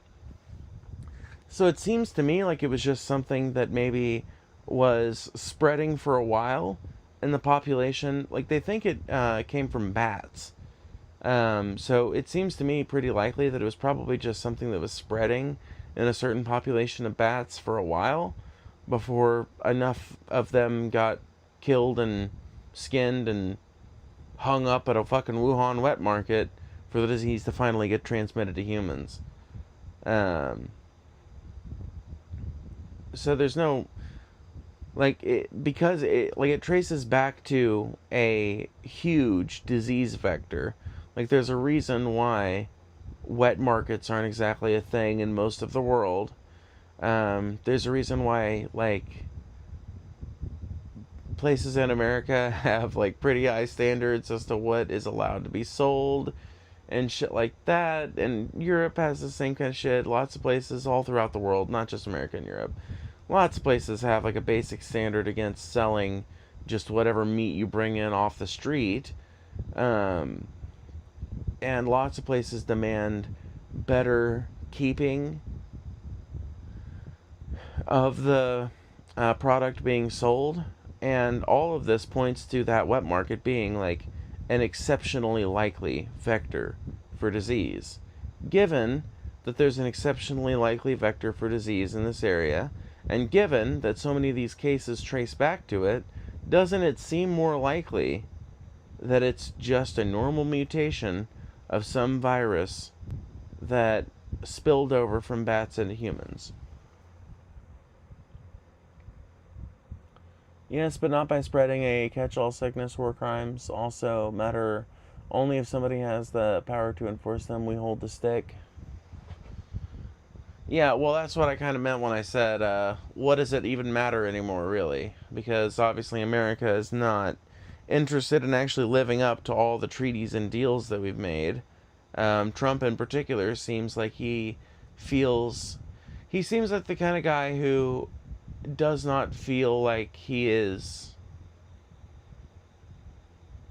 beholden in any way to international law or previous precedent or anything like that. But I think these things should matter. I think that the international community has a good number of times come up with pretty good answers as to how wars should be prosecuted and to how weapons should be looked at and what weapons should be considered war crimes to use and which ones shouldn't be. And I think that it's kind of fucked up and a problem that America has just such difficulty adhering to so many of these.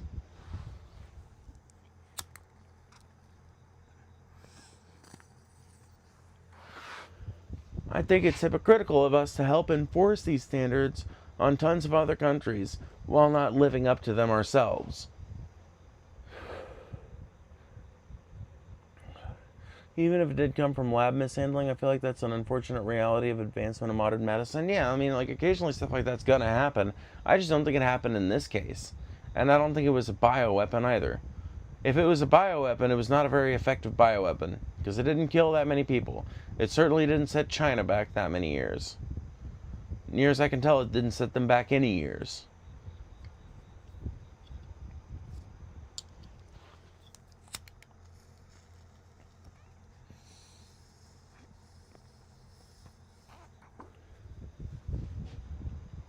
And really, I think the fascist trajectory that America was on was decided in 2016, not 2020.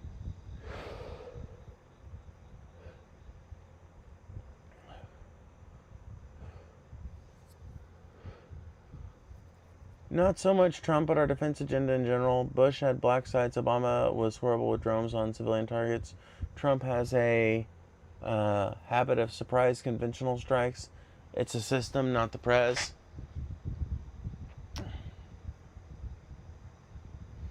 It's both. Yes, I agree. Bush and Obama are both bad people that did really horrible things with the same amount of power. But I do feel like there is some kind of meaningful difference in how you talk about it, how you justify it, what arguments you make. Maybe it doesn't. Maybe it really is important. Maybe it does help in some way that America is forced to reckon with what our policy really means, with what we're really saying when we offer these euphemistic solutions for global problems. But I like to think that it means something, right? That Trump is so much more openly and viscerally hateful and rhetorically violent towards these places. Not only that, but it's also important to bring up that while Obama did increase the drone war massively, he also negotiated a deal with Iran by which they were not only limited in how much uranium they could enrich and what purity they could enrich it to, but they were also forced to have their nuclear sites inspected every year. And they didn't stop letting inspectors in until after Trump reimposed sanctions on Iran. China was hit hard from COVID. I encourage you to look up their construction and home market, which is majority of their market. Plenty of collapse and refusing to pay back into homes, bank runs. Well, that may be true, but it seems like they're doing relatively fine now.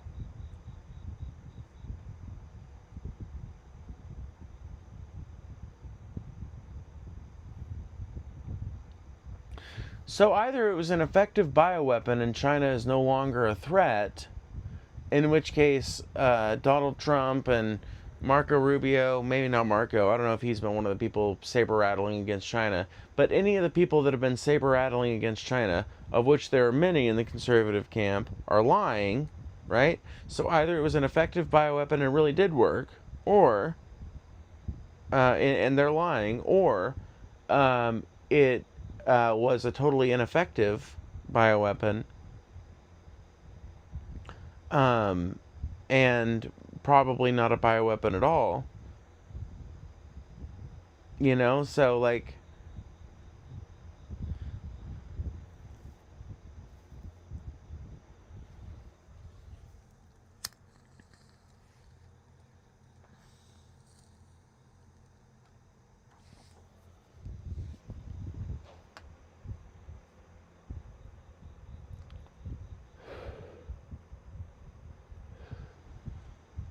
So, like, either it was a horribly ineffective bioweapon and the people saber-rattling against China are totally wrong, or the people saber-rattling against China were right and it is a threat, and it was therefore either a very, very ineffective bioweapon or not a bioweapon at all.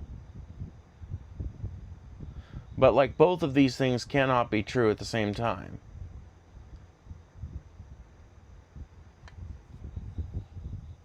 It cannot simultaneously be true that China remains a current threat against American hegemony, and that COVID, like, wiped them out and set them back a number of years, and it might have been some bioweapon deployed against them by the U.S.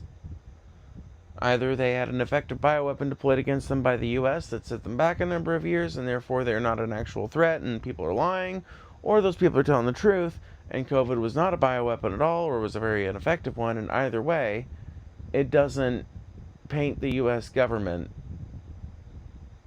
in a positive light.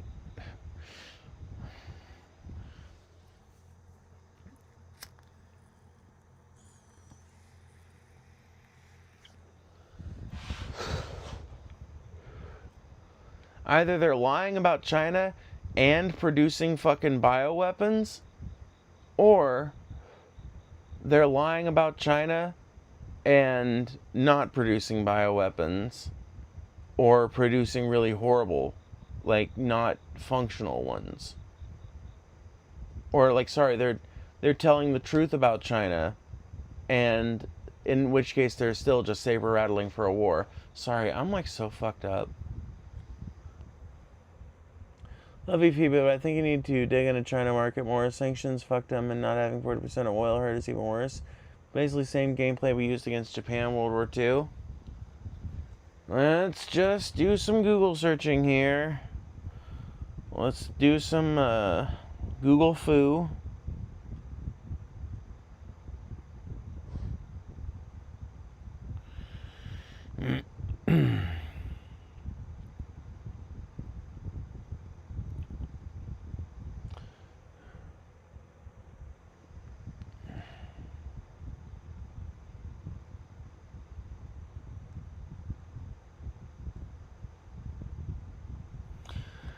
Recent major developments in China include U.S. sanctions over Iranian oil, growing EV trade data with Brazil, and domestic safety concerns following a gene editing trial.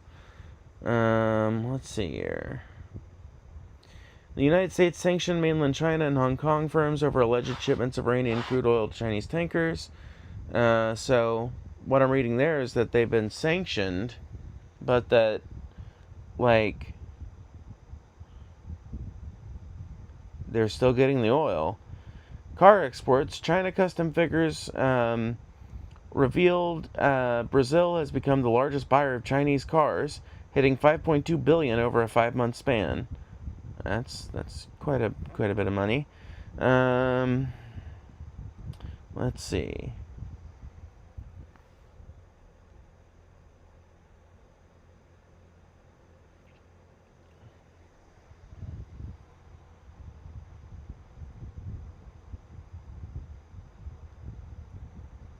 How have the sanctions affected the Chinese economy?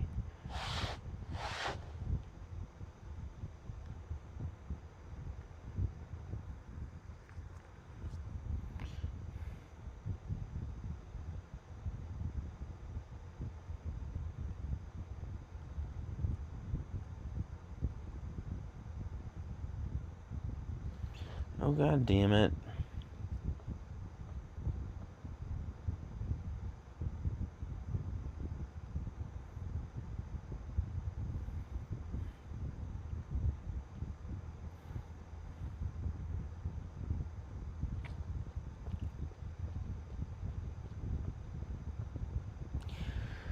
Okay, let's see. International sanctions have significantly disrupted the Chinese economy, restricting supply chains, increasing energy import costs, and squeezing corporate profitability. However, they have also inadvertently accelerated domestic technological self-reliance, led to a robust legal counter-framework from Beijing. Squeezed profits and corporate risks. Peer spillover. Studies on the trade conflict show that sanctions don't just harm blacklisted firms, but severely depress the profit margins of peer companies across entire Chinese industries. Investment cuts. In response to heightened risk, affected manufacturing sectors have proactively cut down on local employment and capital investments. Market access. Emerging restrictions such as the threat of new U.S. sanctions targeting Chinese artificial intelligence firms stifle market expansion for high-tech sectors.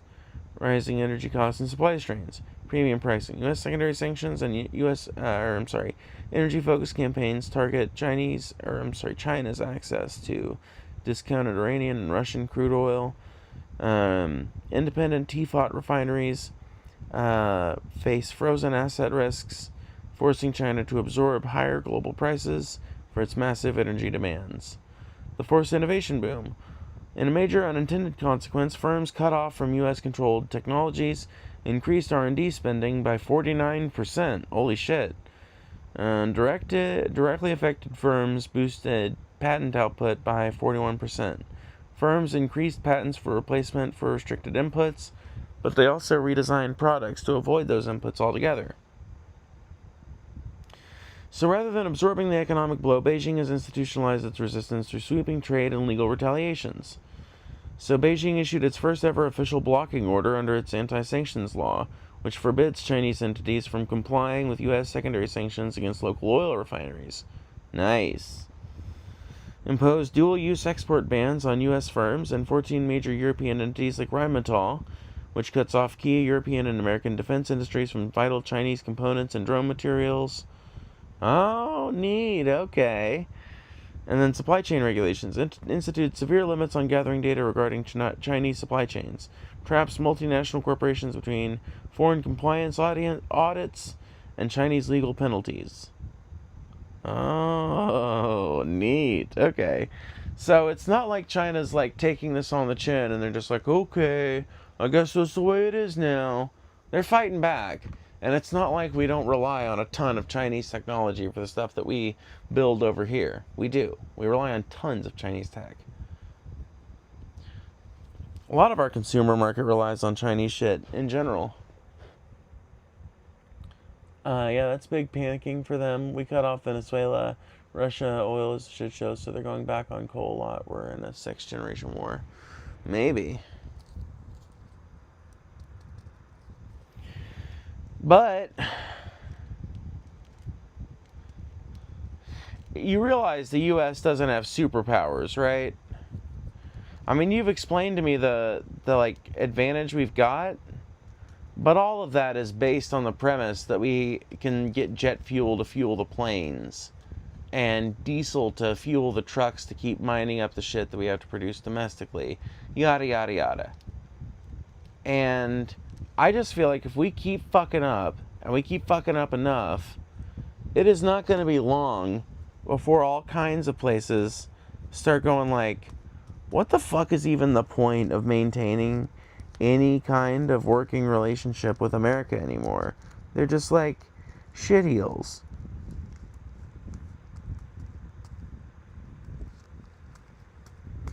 And I don't know that I could blame them for that standpoint.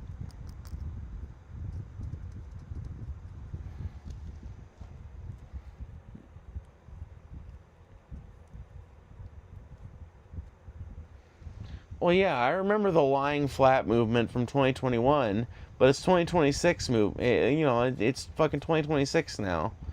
That was 5 years ago. That was during Joe Biden's presidency, too, so, I don't know if that exactly goes to your case.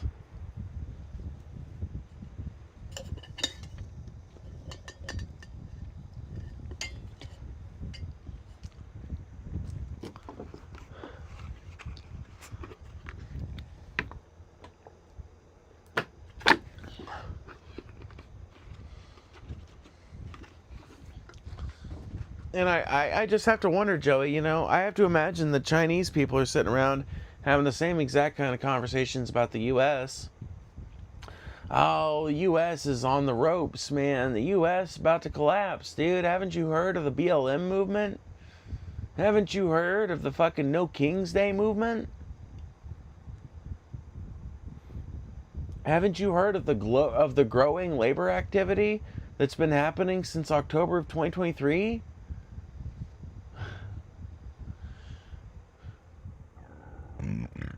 We're the number one oil producer in the world with less trade. We're still good.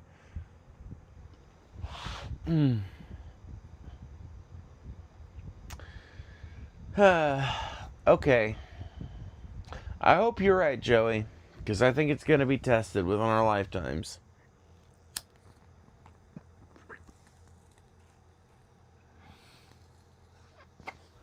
If we're so self-reliant, then why is it so hard to find a fucking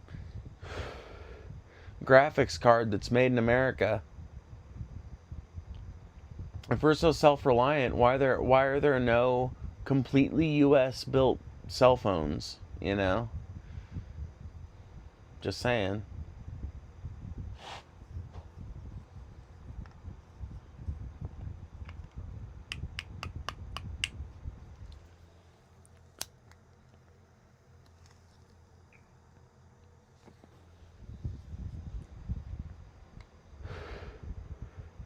I mean, I know we've had the argument before, but I don't agree with your assessment that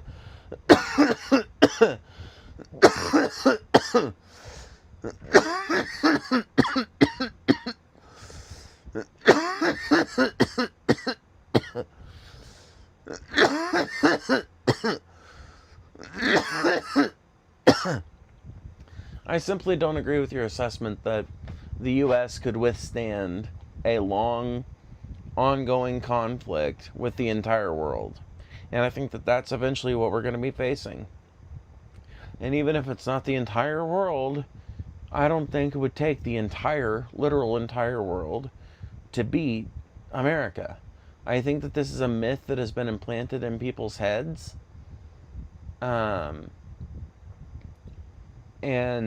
I think it is backed up by U.S. military successes against way inferior powers. So, like, we'll win a battle against a bunch of Iraqi insurgents and then talk about all the military might we employed and all the logistics that we used and how precision it was and perfect, right? And then, like, the more you look into it, the more you realize that it's a bunch of, like, dudes running around with AK-47s and, like, you know, I can't think of the word, but, like, it's not, like, a big, complex operation that people are going up against necessarily. And I feel like a lot of times whether it's the Navy, the Air Force, the Army, the Marines, any of them, I feel like very often victories are explained and sold to the public in a way that make them seem like they took a lot more logistics than they actually did, and they took a lot more effort than they actually did, that they took a lot more technology that they actually did. And I think that you can also point to that in how much money the military-industrial complex is able to scalp off the American taxpayer every year. And part of that is based on the idea that this technology is being actively used to fight the global war on terror. You got to know that more than anybody, Joey. I mean, you spent like 2.5 decades of your life, a decade and a half of your life, maybe. I can't remember exactly, but it was a long ass time you spent around that kind of propaganda. I know you got to know that.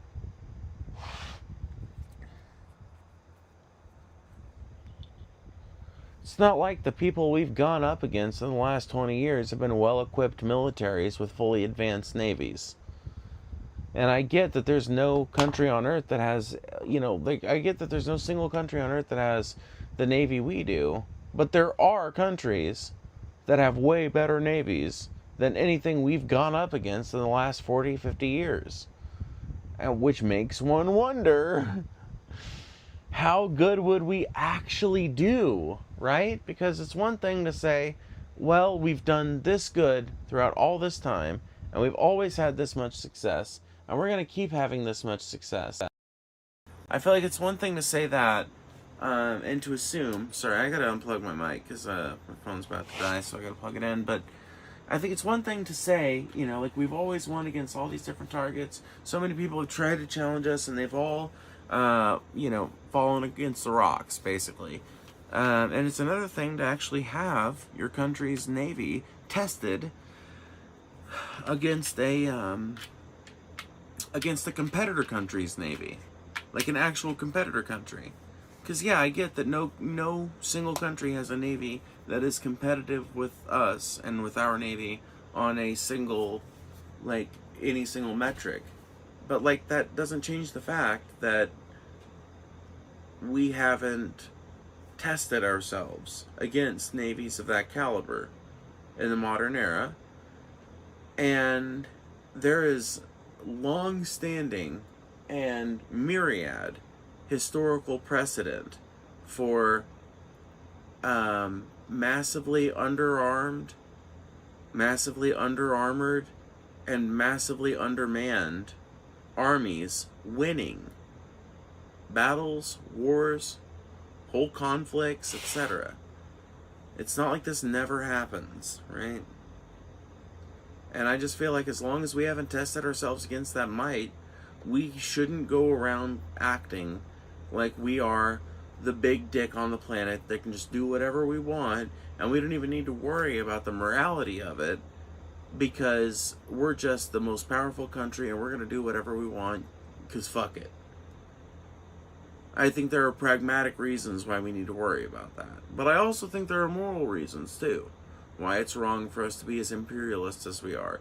Why it's wrong for us to have this colonial history that we don't do much to mitigate or to make reparations for. I have moral reasons for these things as well. But I think there's also like very strong pragmatic arguments to be made for why we need to chill out.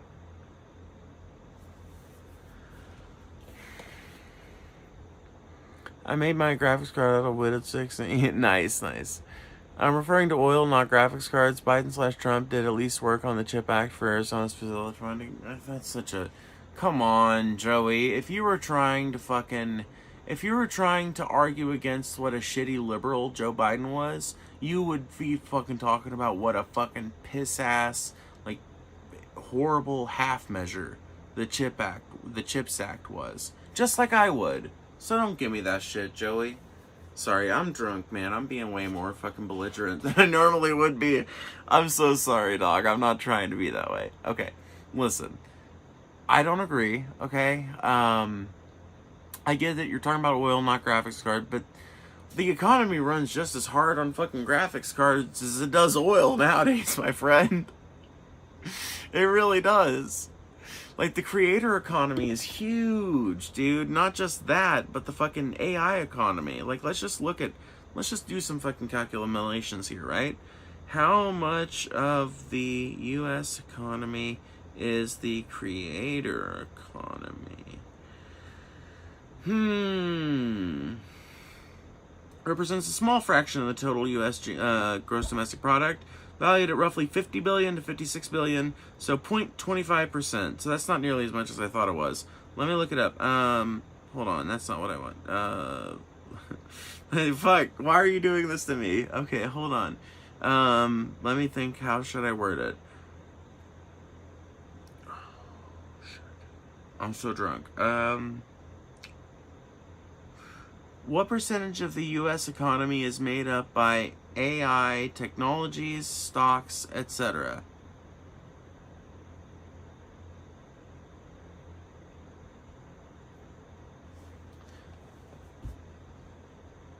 $2 to 4.5%. Oh, goddamn. Okay. Yeah, so 2 to 4.5%. Let me ask, what was it 10 years ago?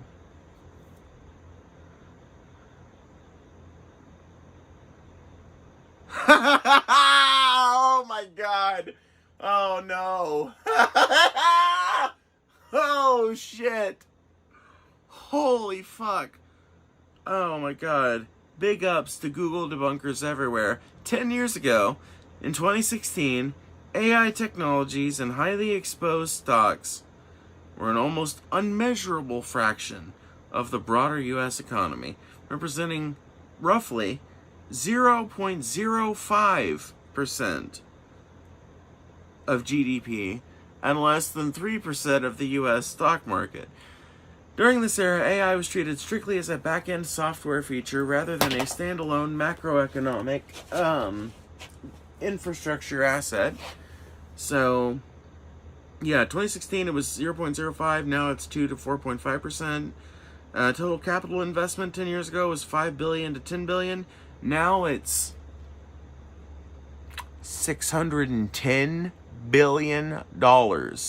$610 billion.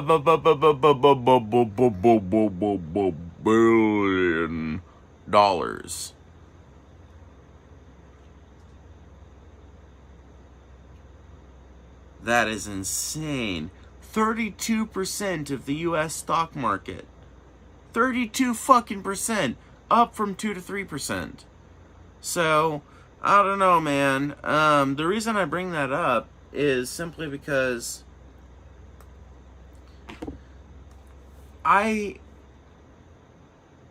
when I think about America as a country and as like a country participating in global capitalism or in like a system of global resource redistribution and everything, I cannot help but see numbers like that and think oil is mattering less and less day by day.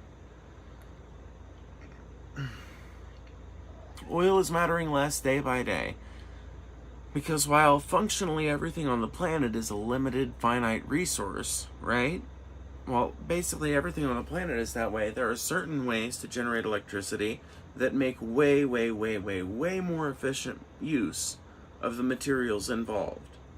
Like anything where you create electricity by a passive process, like a turbine spinning, or a solar panel being hit by sunlight, or a wind turbine spinning, anything like that that doesn't use fuel to run is a way more efficient use. Just like, not even talking about the morality, not even getting into any tree hugger shit, literally just scientifically, it is a smarter, more efficient use of resources because it doesn't require the extraction of a resource with a ton of uses that you then turn into a fuel and you use it mainly as a fuel. Like, that just doesn't make any fucking sense. Like, pragmatically.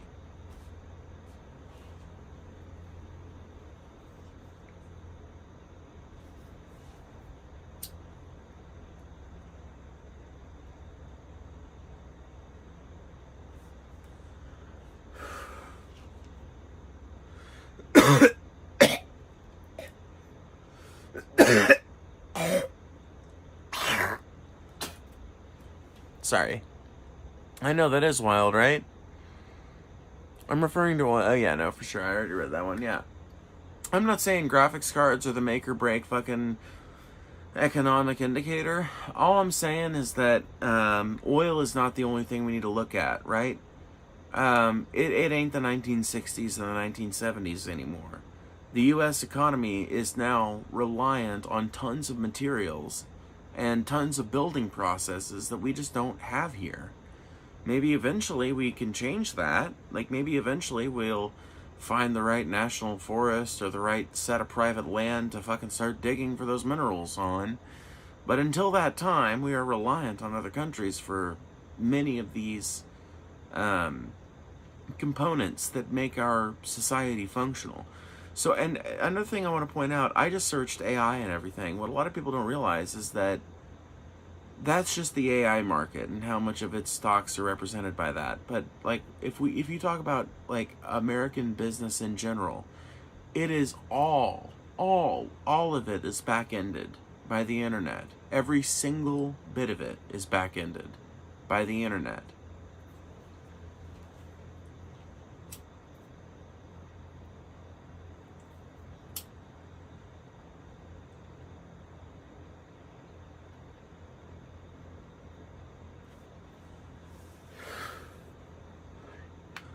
And an AI data center is not the only thing that needs microchips and complicated PCBs and shit. Regular old server farms of all varieties need those. And all of American industry is back-ended by this technology. Not AI in particular, but the internet. And the increasingly more complicated and technically capable server infrastructure that the internet is based on. Hi, Phoebe Mons and Chad. Hello, Seven Lilies. Hi. Hello. Welcome. I'm very drunk tonight. Oh no, I didn't charge my phone. No, don't die. No, don't die. Don't die. I'll charge you right now. Please don't die. Oh my god, my phone's at 1%. What if it dies? Oh my god, it might die, guys. If my phone dies, I'm so sorry. Oh my god. Listen, I didn't mean it. Why did you get so drunk, Phoebe? Because it's fun and enjoyable. And I'm out of perks. What? Anyway. What are you drinking? What are we drinking? We're drinking legal Everclear mixed into Coke. I like Drunk Phoebe. Drunk Phoebe is cool. I like to think so anyway. But of course I would.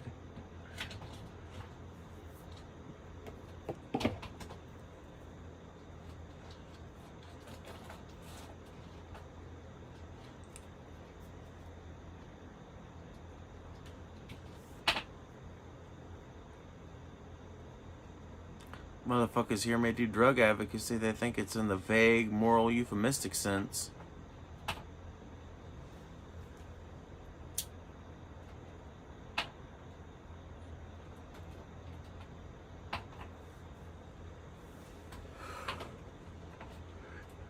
Don't know what gives them that impression. Drunk Phoebe would bash a Nazi. Yeah. Drunk Phoebe should not probably be allowed around somebody with a swastika on their fucking sleeve, honestly. I mean, I guess it depends on the level of drunkenness, honestly. I feel like if you get me at the, early level of drunkenness, I might try to, convince them to not be a Nazi, right? And maybe if you get me at the absolute peak of drunkenness, right, I might also do that. If I'm just so gassed that I can't, I might be like, oh shit, you're a Nazi. Why are you a Nazi, dog? That make any fucking sense. It's 2026. The movement you belong to, I pat his shoulder, rub it a little bit. Movement you belong to, buddy, is so fucking outdated. That people don't even know how to react to you, man. How do you do this shit? I feel like I would, at the peak of drunkenness, if I'm where I'm at right now, I feel like I would be too gassed to fight them, so I would just laugh at them. And I might laugh them out of being a Nazi.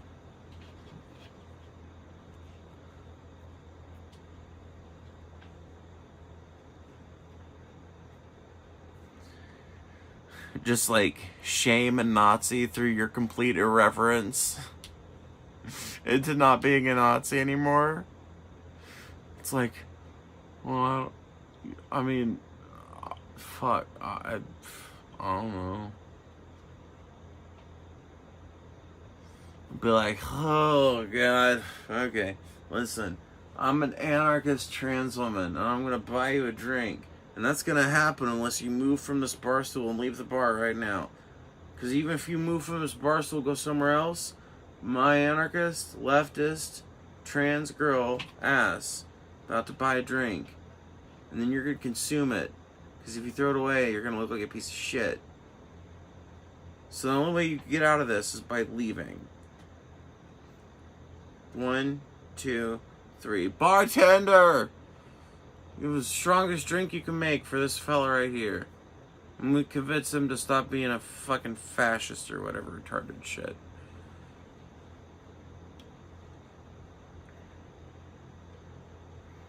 I don't think Nazis care about looking like pieces of shit. Yes, they do. Oh, yes, they do. Every human being on this planet, except for actual sociopaths, cares about how they're perceived by other people, and even many sociopaths care about how they're perceived by other people. Yes, trust me, you can shame and talk a Nazi out of being a Nazi.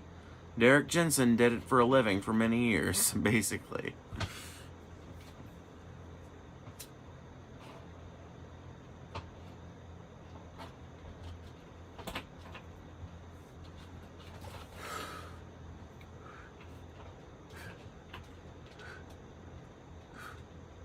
I have thought the animal on the shirt is a cat for like 2 hours. No, it's a cow.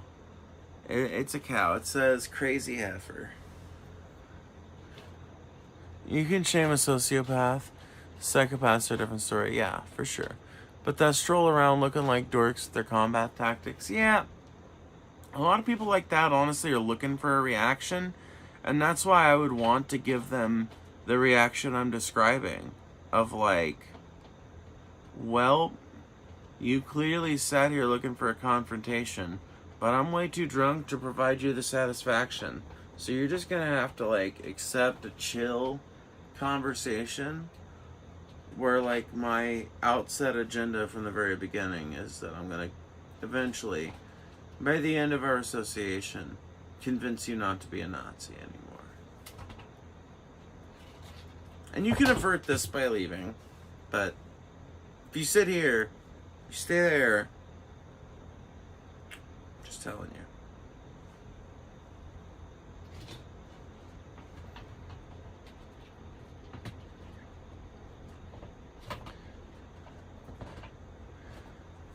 How many fingers am I holding up?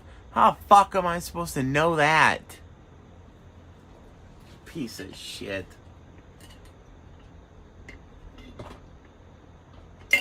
How many fingers am I holding up?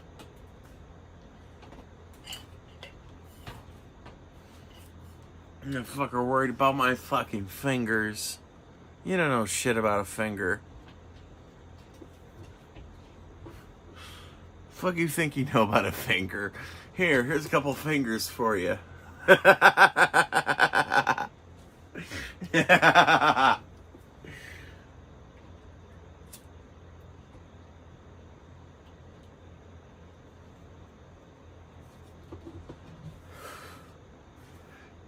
I bet you don't even know that the finger bone is connected to the hand bone, and that the hand bone is connected to the wrist bone.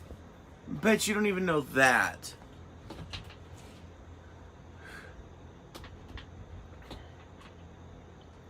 I hear Deep Sea Phoebe on their voice. No, you don't. I gotta pee.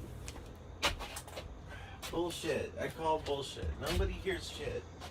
I gotta be very careful, because I could easily fall down these steps right now. I'm kidding. That's a lie. I'm perfectly sober. Like any responsible YouTuber would be.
I just had a whole dialogue with you guys in my head.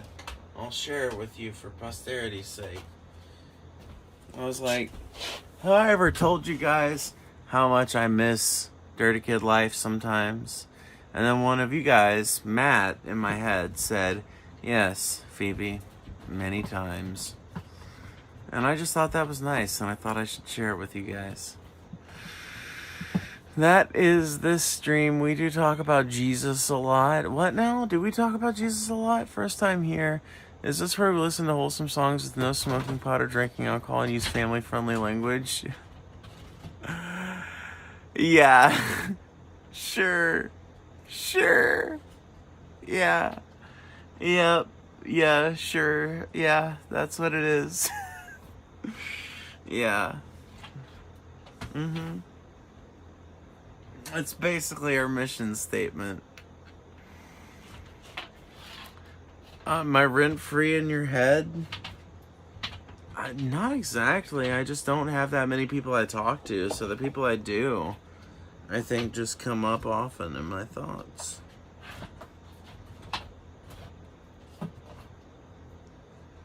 Like, there's a reason when I think of my friends, I usually default to you, TJ, or my ex, right? Or Taylor. Like,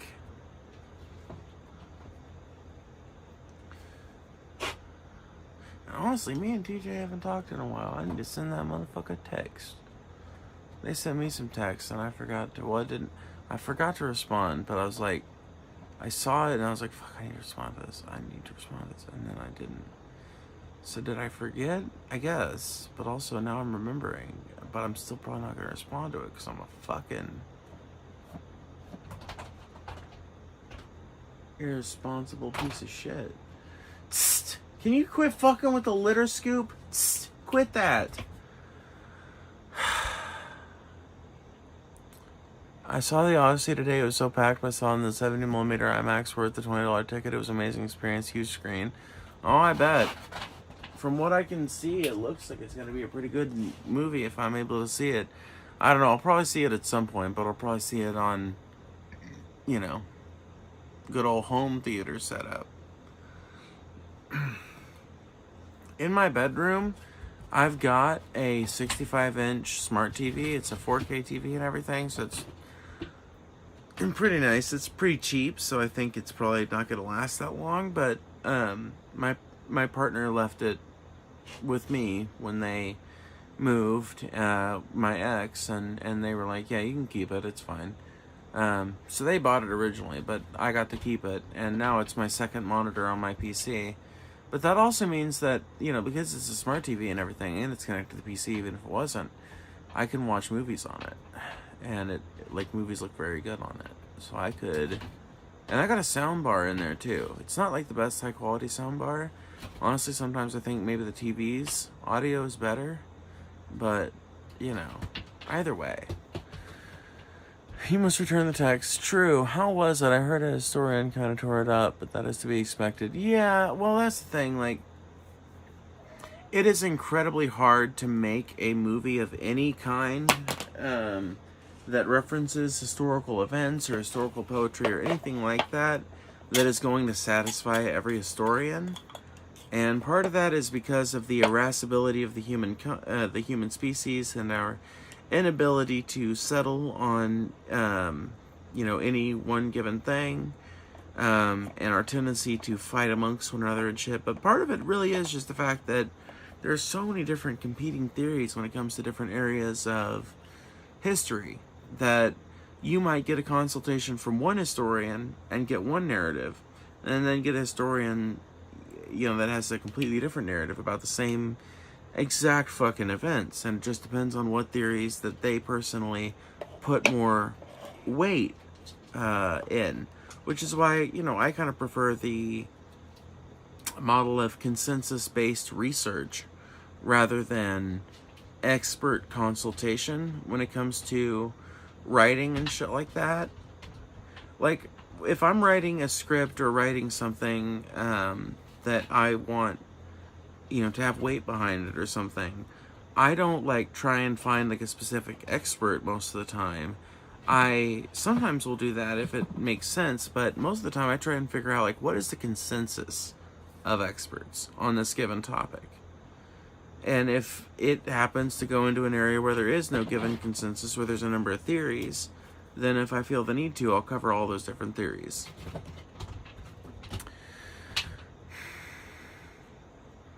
I love going to a movie by myself. Me too. I can enjoy my milk duds in peace. I hate going to movies by myself, but I hate There's lots of things that I do not like doing by myself.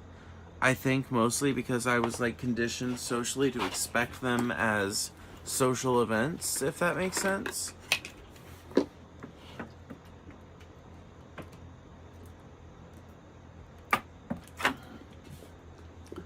Like, for example, bowling. I would never want to go bowling by myself. Ever. Ever, ever. Oh my god, that would be so fucking lame. Man,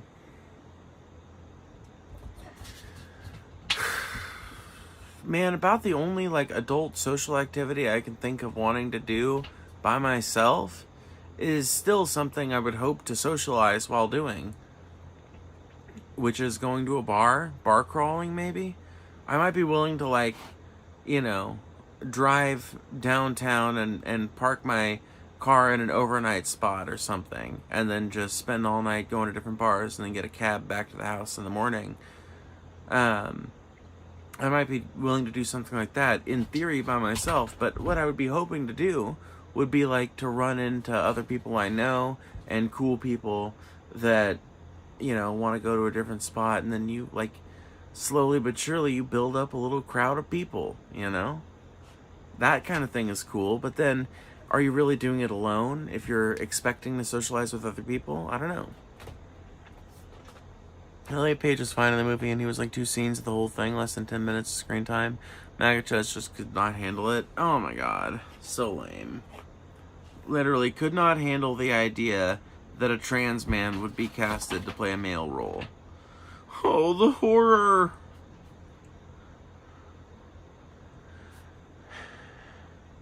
Did Elliot Page do something to elicit all this ire? They transitioned.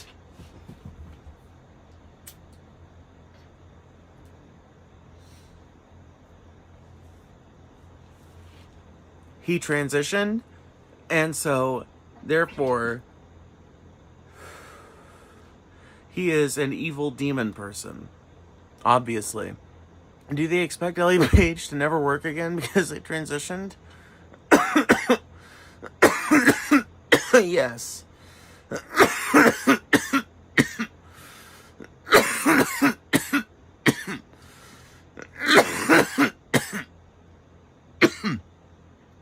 Well, remember how Jordan Peterson talked about Elliot Page, completely adult trans man,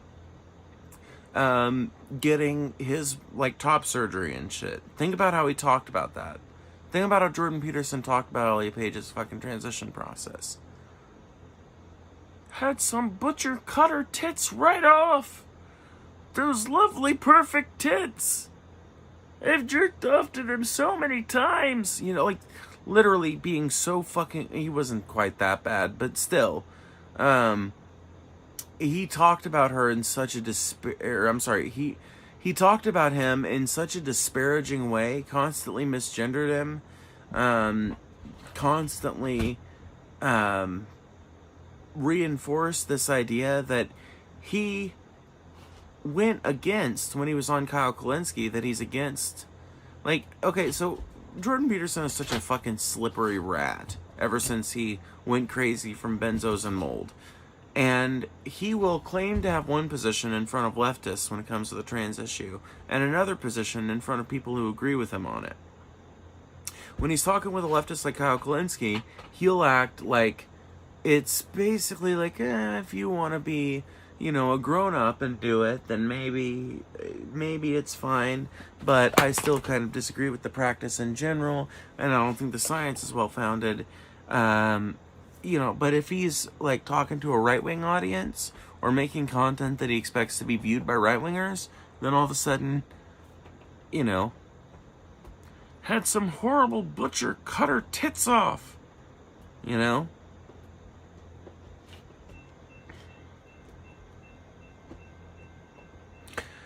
People care way too much of things that is both none of their business and not their choice. Yeah, I know, right? Like, what is the deal with that?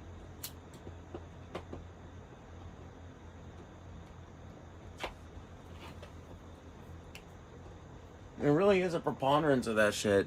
And I don't know where it comes from. Holy shit, it is so late. I did not know it was this late. It's this late?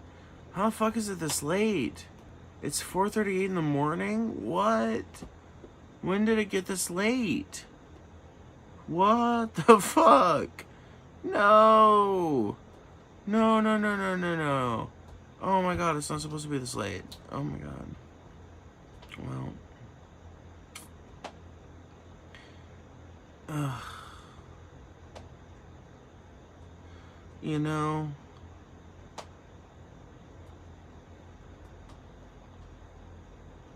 all I can say is at least it's gonna rain tomorrow. Not like later today, but tomorrow. Do you know closing time, Phoebe? I do. Kind of. I would probably have to look up the lyrics to make sure I remember them all. Especially me being drunk. Oh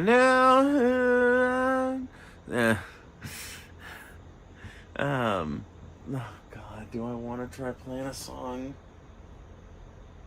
With my luck, the baby will wake up right as I get the guitar all ready.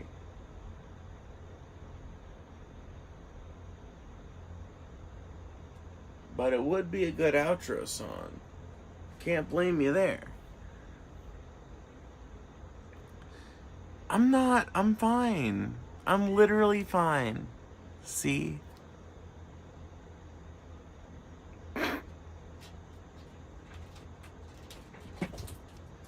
I wouldn't wake him.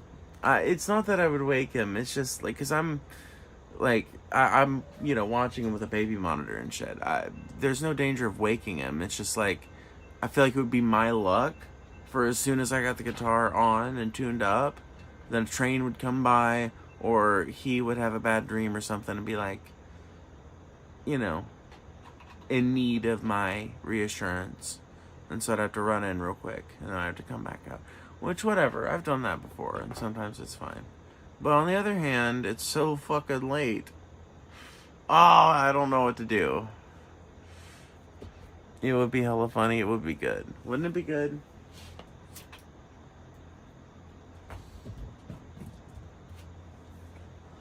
I do want to play music more.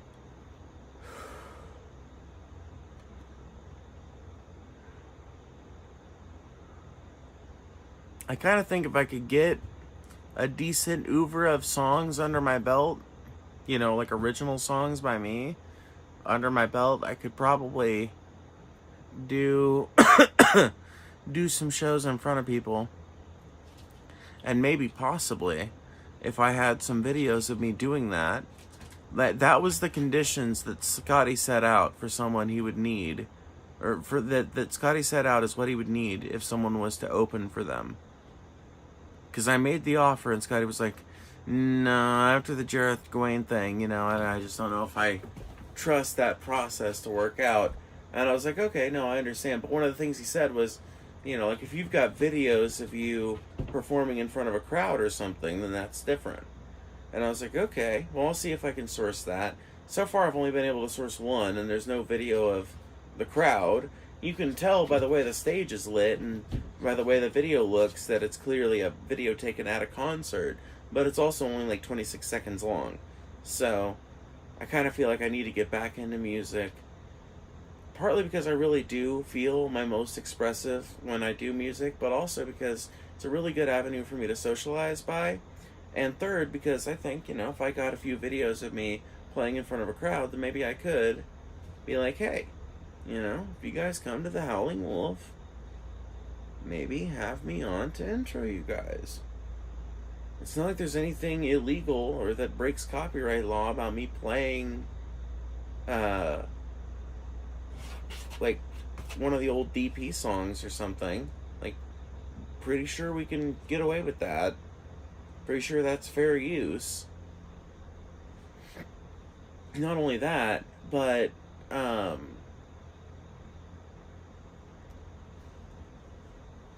I feel like because I know so many of the old fan songs, and because I'm pretty good at writing songs made up based on, like, things, like a topic I've got in mind, I feel like if I set my mind to it, I could maybe write a couple of good songs specifically about DFF.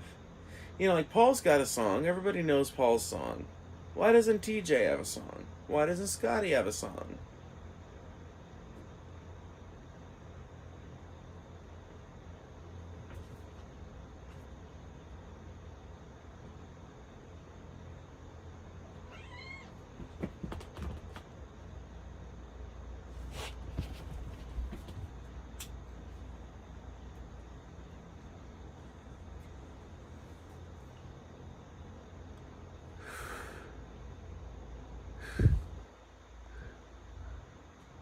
I just scrolled up to some weirdo Australians pretending to speak in tongues.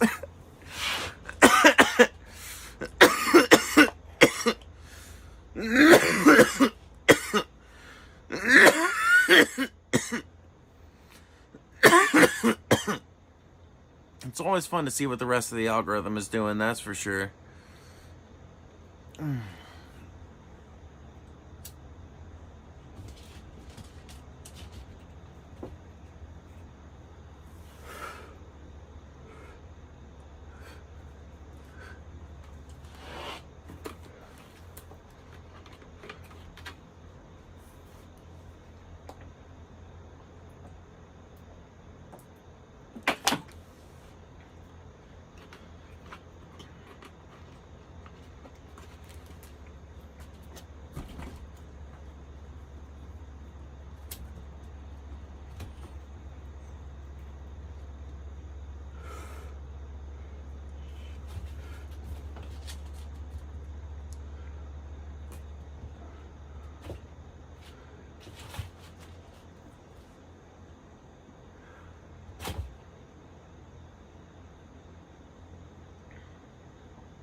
Oh man, I just fucking get locked into my head sometimes. I was just thinking about how neat it would be to eventually be able to afford like a pedal board, like a decent pedal board with a few different little components. Most importantly, a loop pedal. Because man, it would be cool. I feel like I could be one of those people.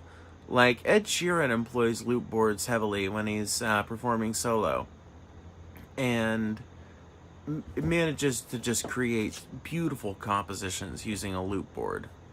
And I just think that that is so fucking cool and so neat. And I can just imagine how one could make that sound even cooler. You get the basic tune plan, like the basic rhythm plan and the loop. Right? And then you can reconfigure the rest of the pedals to play through the bypass. Yes.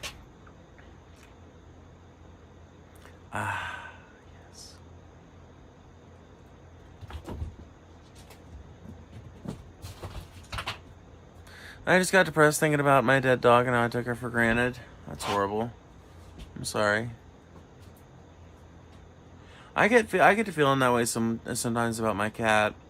I had a cat named James that fucking, I don't know, like, I had him for 3 years, and he would run off every so often. He'd get out a window that was left open too long, or a door that you didn't even think he was gonna do anything because he was out on the way, fucking all the way on the other side of the room. But he wouldn't like do it regularly. He was not one of these cats who was constantly trying to escape. He would go 2 months. With 3 months, 6 months without doing anything in terms of like getting out. And then one day I came in here, which is where he was living at the time, and because I just moved down here basically like 6 months prior, and I came in here and the window had been left open in such a way as to where the screen was all that was keeping the kitty in here, and you know, he tore a hole through it and got out. And he stuck around for a couple of days, and I was not able to get him to come back in here. And I just figured, okay, well, it's been a while since he's done that. Maybe he just needs to stretch his legs a little. And he stuck around for like 3 days, and then whoosh, gone. I looked for a fucking like a mile around the property, trying to find any cat bodies, thinking maybe he just got ate by some predator that he wasn't used to, because most of our time together had been spent in, you know, more urban environments and shit, living out of my van and stuff. But I never did find anything, and to this day I don't know exactly what happened.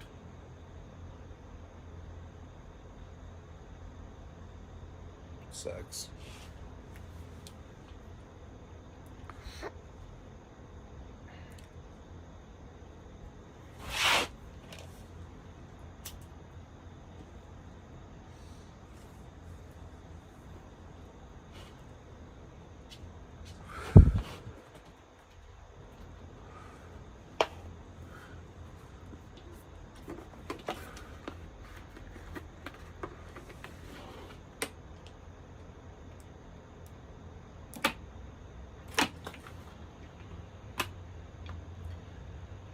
I tell tales tall as cliffs. You got a list. Kid, those things they're hard to miss. Like my crippled cough. All your weekends gone lost by the lake. Said you got nowhere to be, but I can't talk to you. No, wait, that's not the right words. But I can't stand to hear those things about last year. I've been up all night, up all night. Oh, fuck it. I guess I'll try and see if I can tune it up real quick. Maybe it's not too bad out of true. Fuck.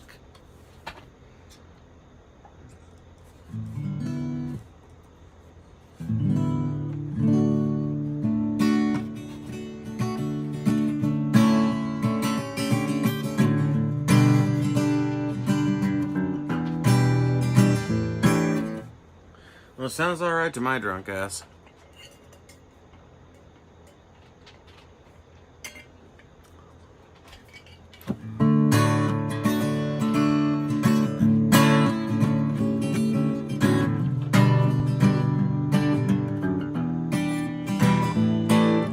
I tell tales tall as cliffs. You got a lisp. Kid, those things they're hard to miss. Like your crippled car, all your weekends gone lost by the lake. Said you got nowhere to be, but I can't stand to hear those things about last year. Been up all night, up all night. Yeah, I can't stand to hear those things about last year. I've been up all night, up all night. And you came well equipped with a gun on your hip and some poison on your lips. When we wake up and our makeup will be clean, and we've got nowhere to be. No, but I can't talk to you the way I wanted to. Been telling lies, but I'll tell you the truth. No, I can't talk to you the way I wanted to. Been telling lies, but I'll tell you the truth. Baby, I'm tired, I should be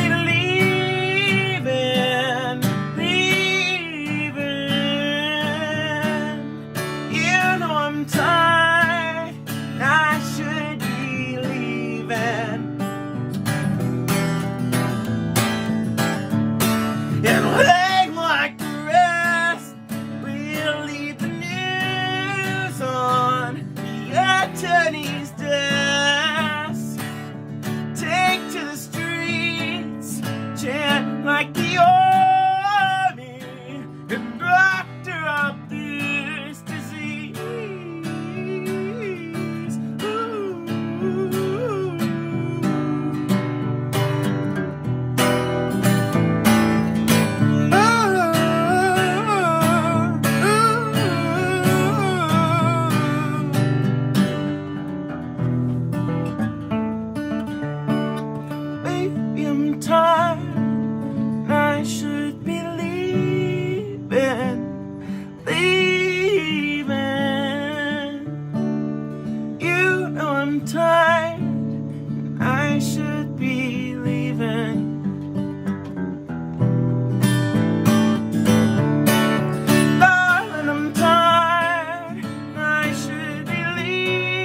requested a song. I have given you a song.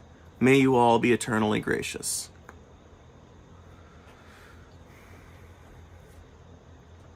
That song is called As Tall as Cliffs. It's by Maga and the Nuclear So-and-Sos.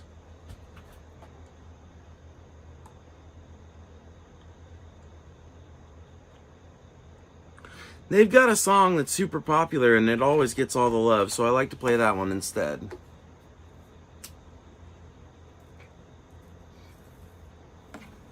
I also get a lot more fun playing that song.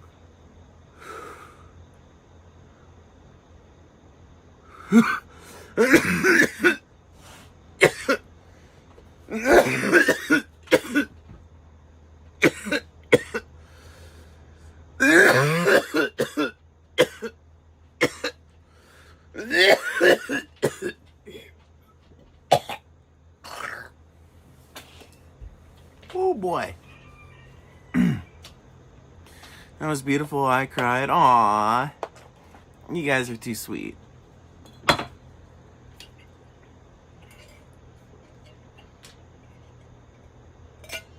Oh God. Oh God.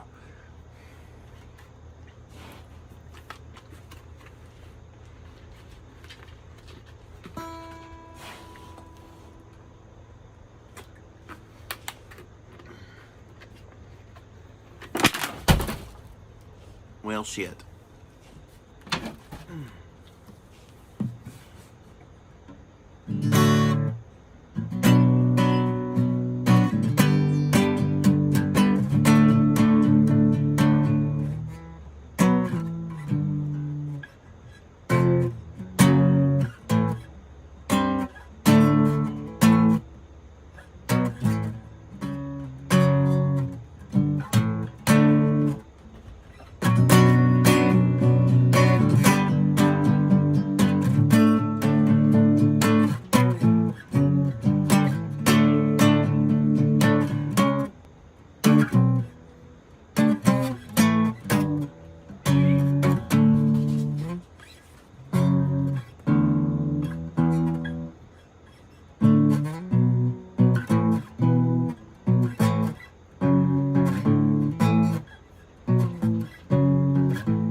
Hey, catch you later, Joey. You know Rivers of Babylon by Sublime? No.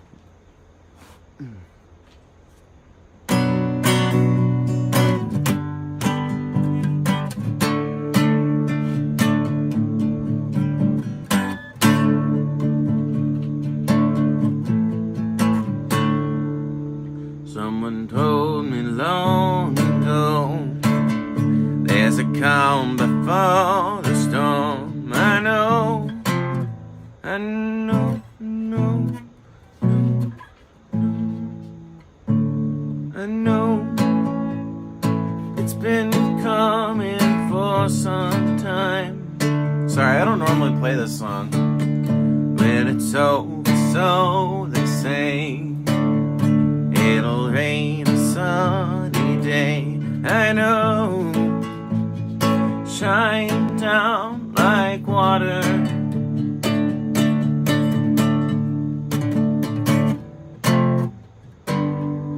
I wanna know, have you ever seen?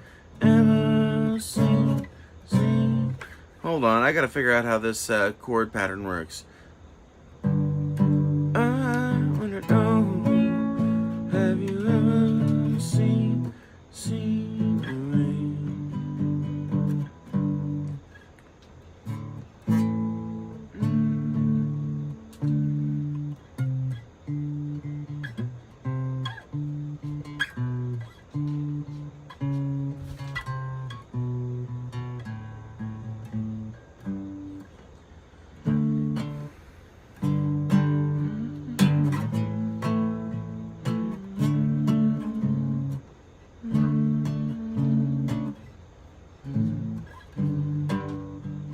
Wait a minute, is that all there is to it?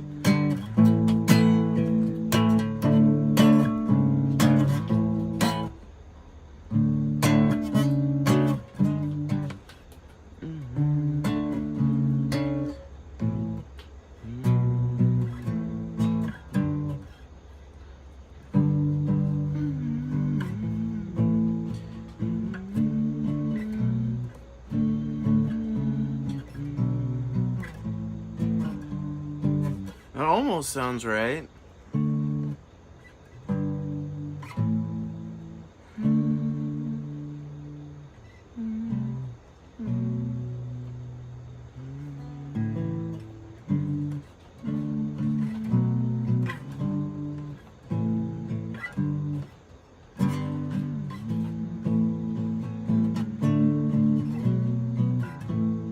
No, there's got to be some way to do that little walk down on rhythm guitar. I'm just not fucking sober enough to figure it out right now.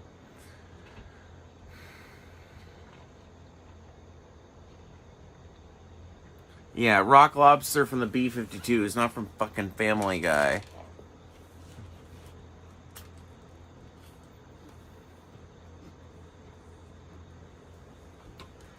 Dude, that's a real-life demonstration of cultural drift right there.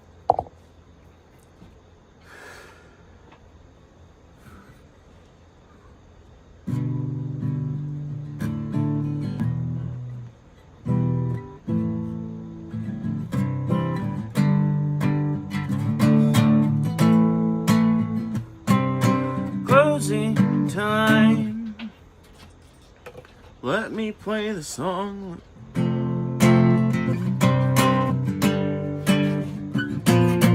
Closing time. Turn all of the lights on. Wait, hold on. Closing time. Open all the doors and... Hold on. I'm gonna have to look up the goddamn fucking lyrics. Fucking hell. Fucking hell. God damn it.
Well, it definitely sounds like it was tuned by a fucking southern drunk at 5:30 in the morning, but it sounds better than it did, so we'll take that as a victory, I guess.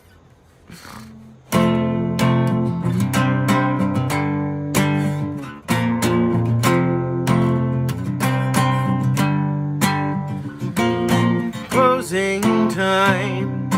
Open all the doors and let you out into the world. Closing time. Turn all of the lights on over every boy and every girl. Closing time. One last call for alcohol, so finish your whiskey and beer. Closing time.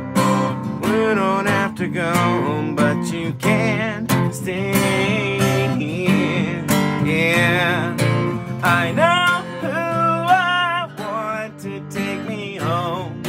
I know who I want to take me home. I know who I want to take me home. Take me home.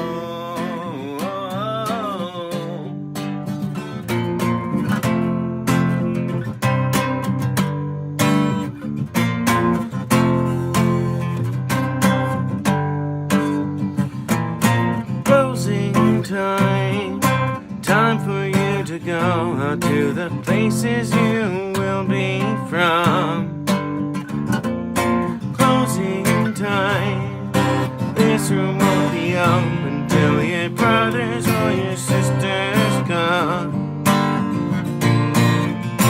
So gather up your jackets, move it to the exits. Hope you have found a friend. Closing time. Every new beginning comes from some other beginning's end. Yeah, I know who I want to take me home. I know who I want to take me home. I know who I want to take me home. Take me home.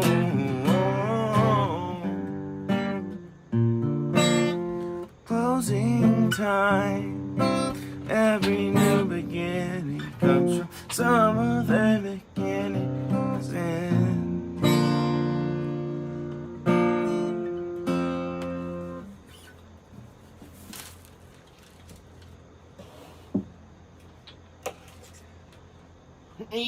Okay, there we go. There we go.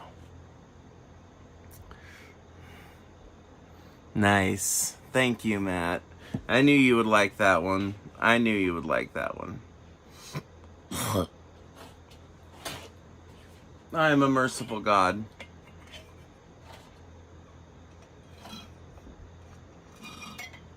I am a river under my people. I'm so drunk that I just said, I'm a river under my people.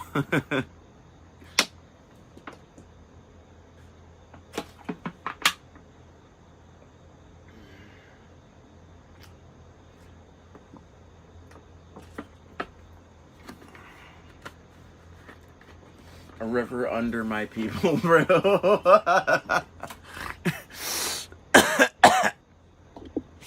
Sending a video to Google too. Well, I guess that's the last thing we'll check out before we go.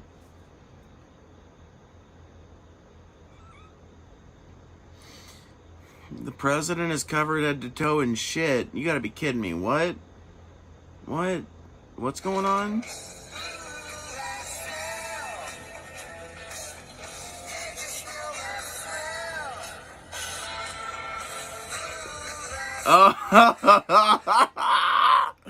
Oh, that's too good. Okay, you guys gotta see this. Okay, just concentrate on this person's... I almost want to think, is this like... Is this... No, this is not... This is not... This isn't edited. This is real. I think this is real.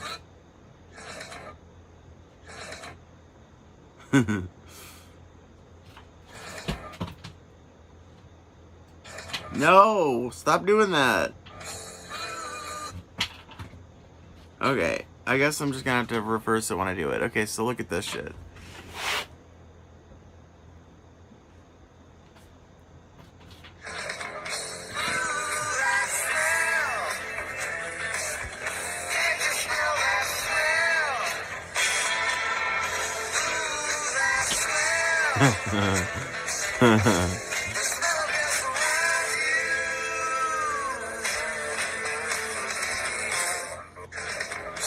Dude, if that guy isn't smelling a president that literally smells like shit constantly, then he's got very bad facial control.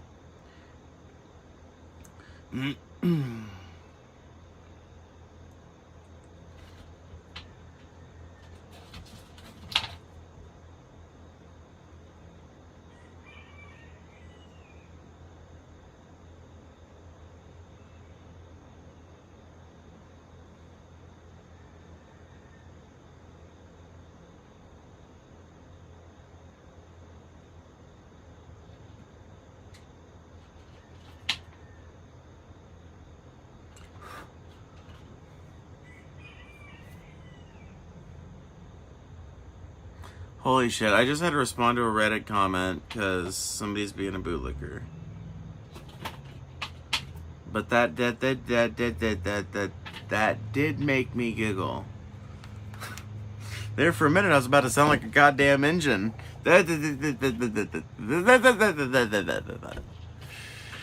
Ooh, that smell. I never felt so bad for a Republican. It's in his mouth. You can tell, like, literally, he, like, pukes on it a little. He's like...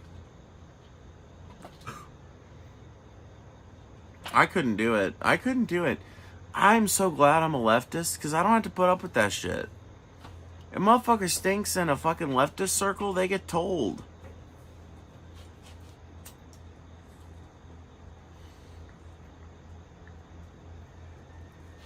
And you either clean yourself or you ain't invited to the goddamn cookout no more.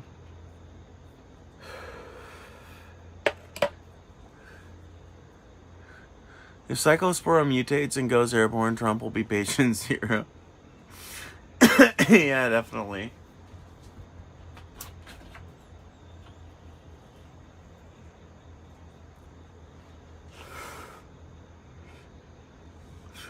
I mean, he'll probably also survive it and everything.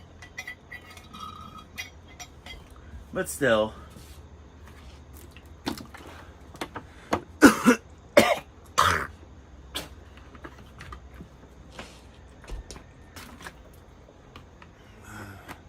I really wish I had a cigarette right now. Not even more like pipe tobacco. I could go in and get more pipe tobacco. Although I do need to get this. I have to get off here soon. Like here in a couple minutes. But I just wish I had like an actual cigarette. But I don't. I've got my vape. Which is fine, I guess. But it's not quite the real thing. I need to quit that shit anyway. So I just need to be fine with it. Really. I just need to chill about it. And like not worry about it so much. Trump eating vegetables. If he had more fiber, he would not shit himself. I don't know about that necessarily. Old people become just like generally less able to like maintain control of their bowels and shit. So I don't know. Anyway, I'm going to go ahead and go. Thank you guys for hanging out, of course. Damn, we still going? I expected it would be over. Yeah, well, it's about to be over. I'm like literally going right now. Because I'm fucking super drunk and I finished my drink. And I don't have anything else to smoke, I don't think.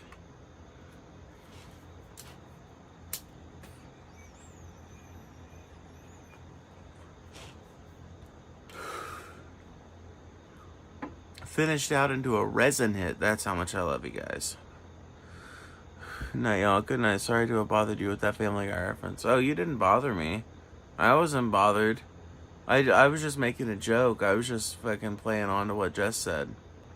I'm sorry if you took it that way. I didn't mean it that way. And I understand how it could have came off that way, so I apologize. Anyway, with that being said, thank you guys for hanging out. If you want to play Ark with me, Ark Survival Ascended, join my Discord server. There are ways. And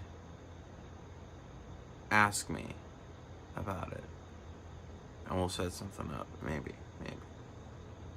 Probably. Because I think I want to actually try for the first time in my life, maybe having a tribe. But we'll see how that works out. Anyway, for now, Assalamu alaikum. Kushran.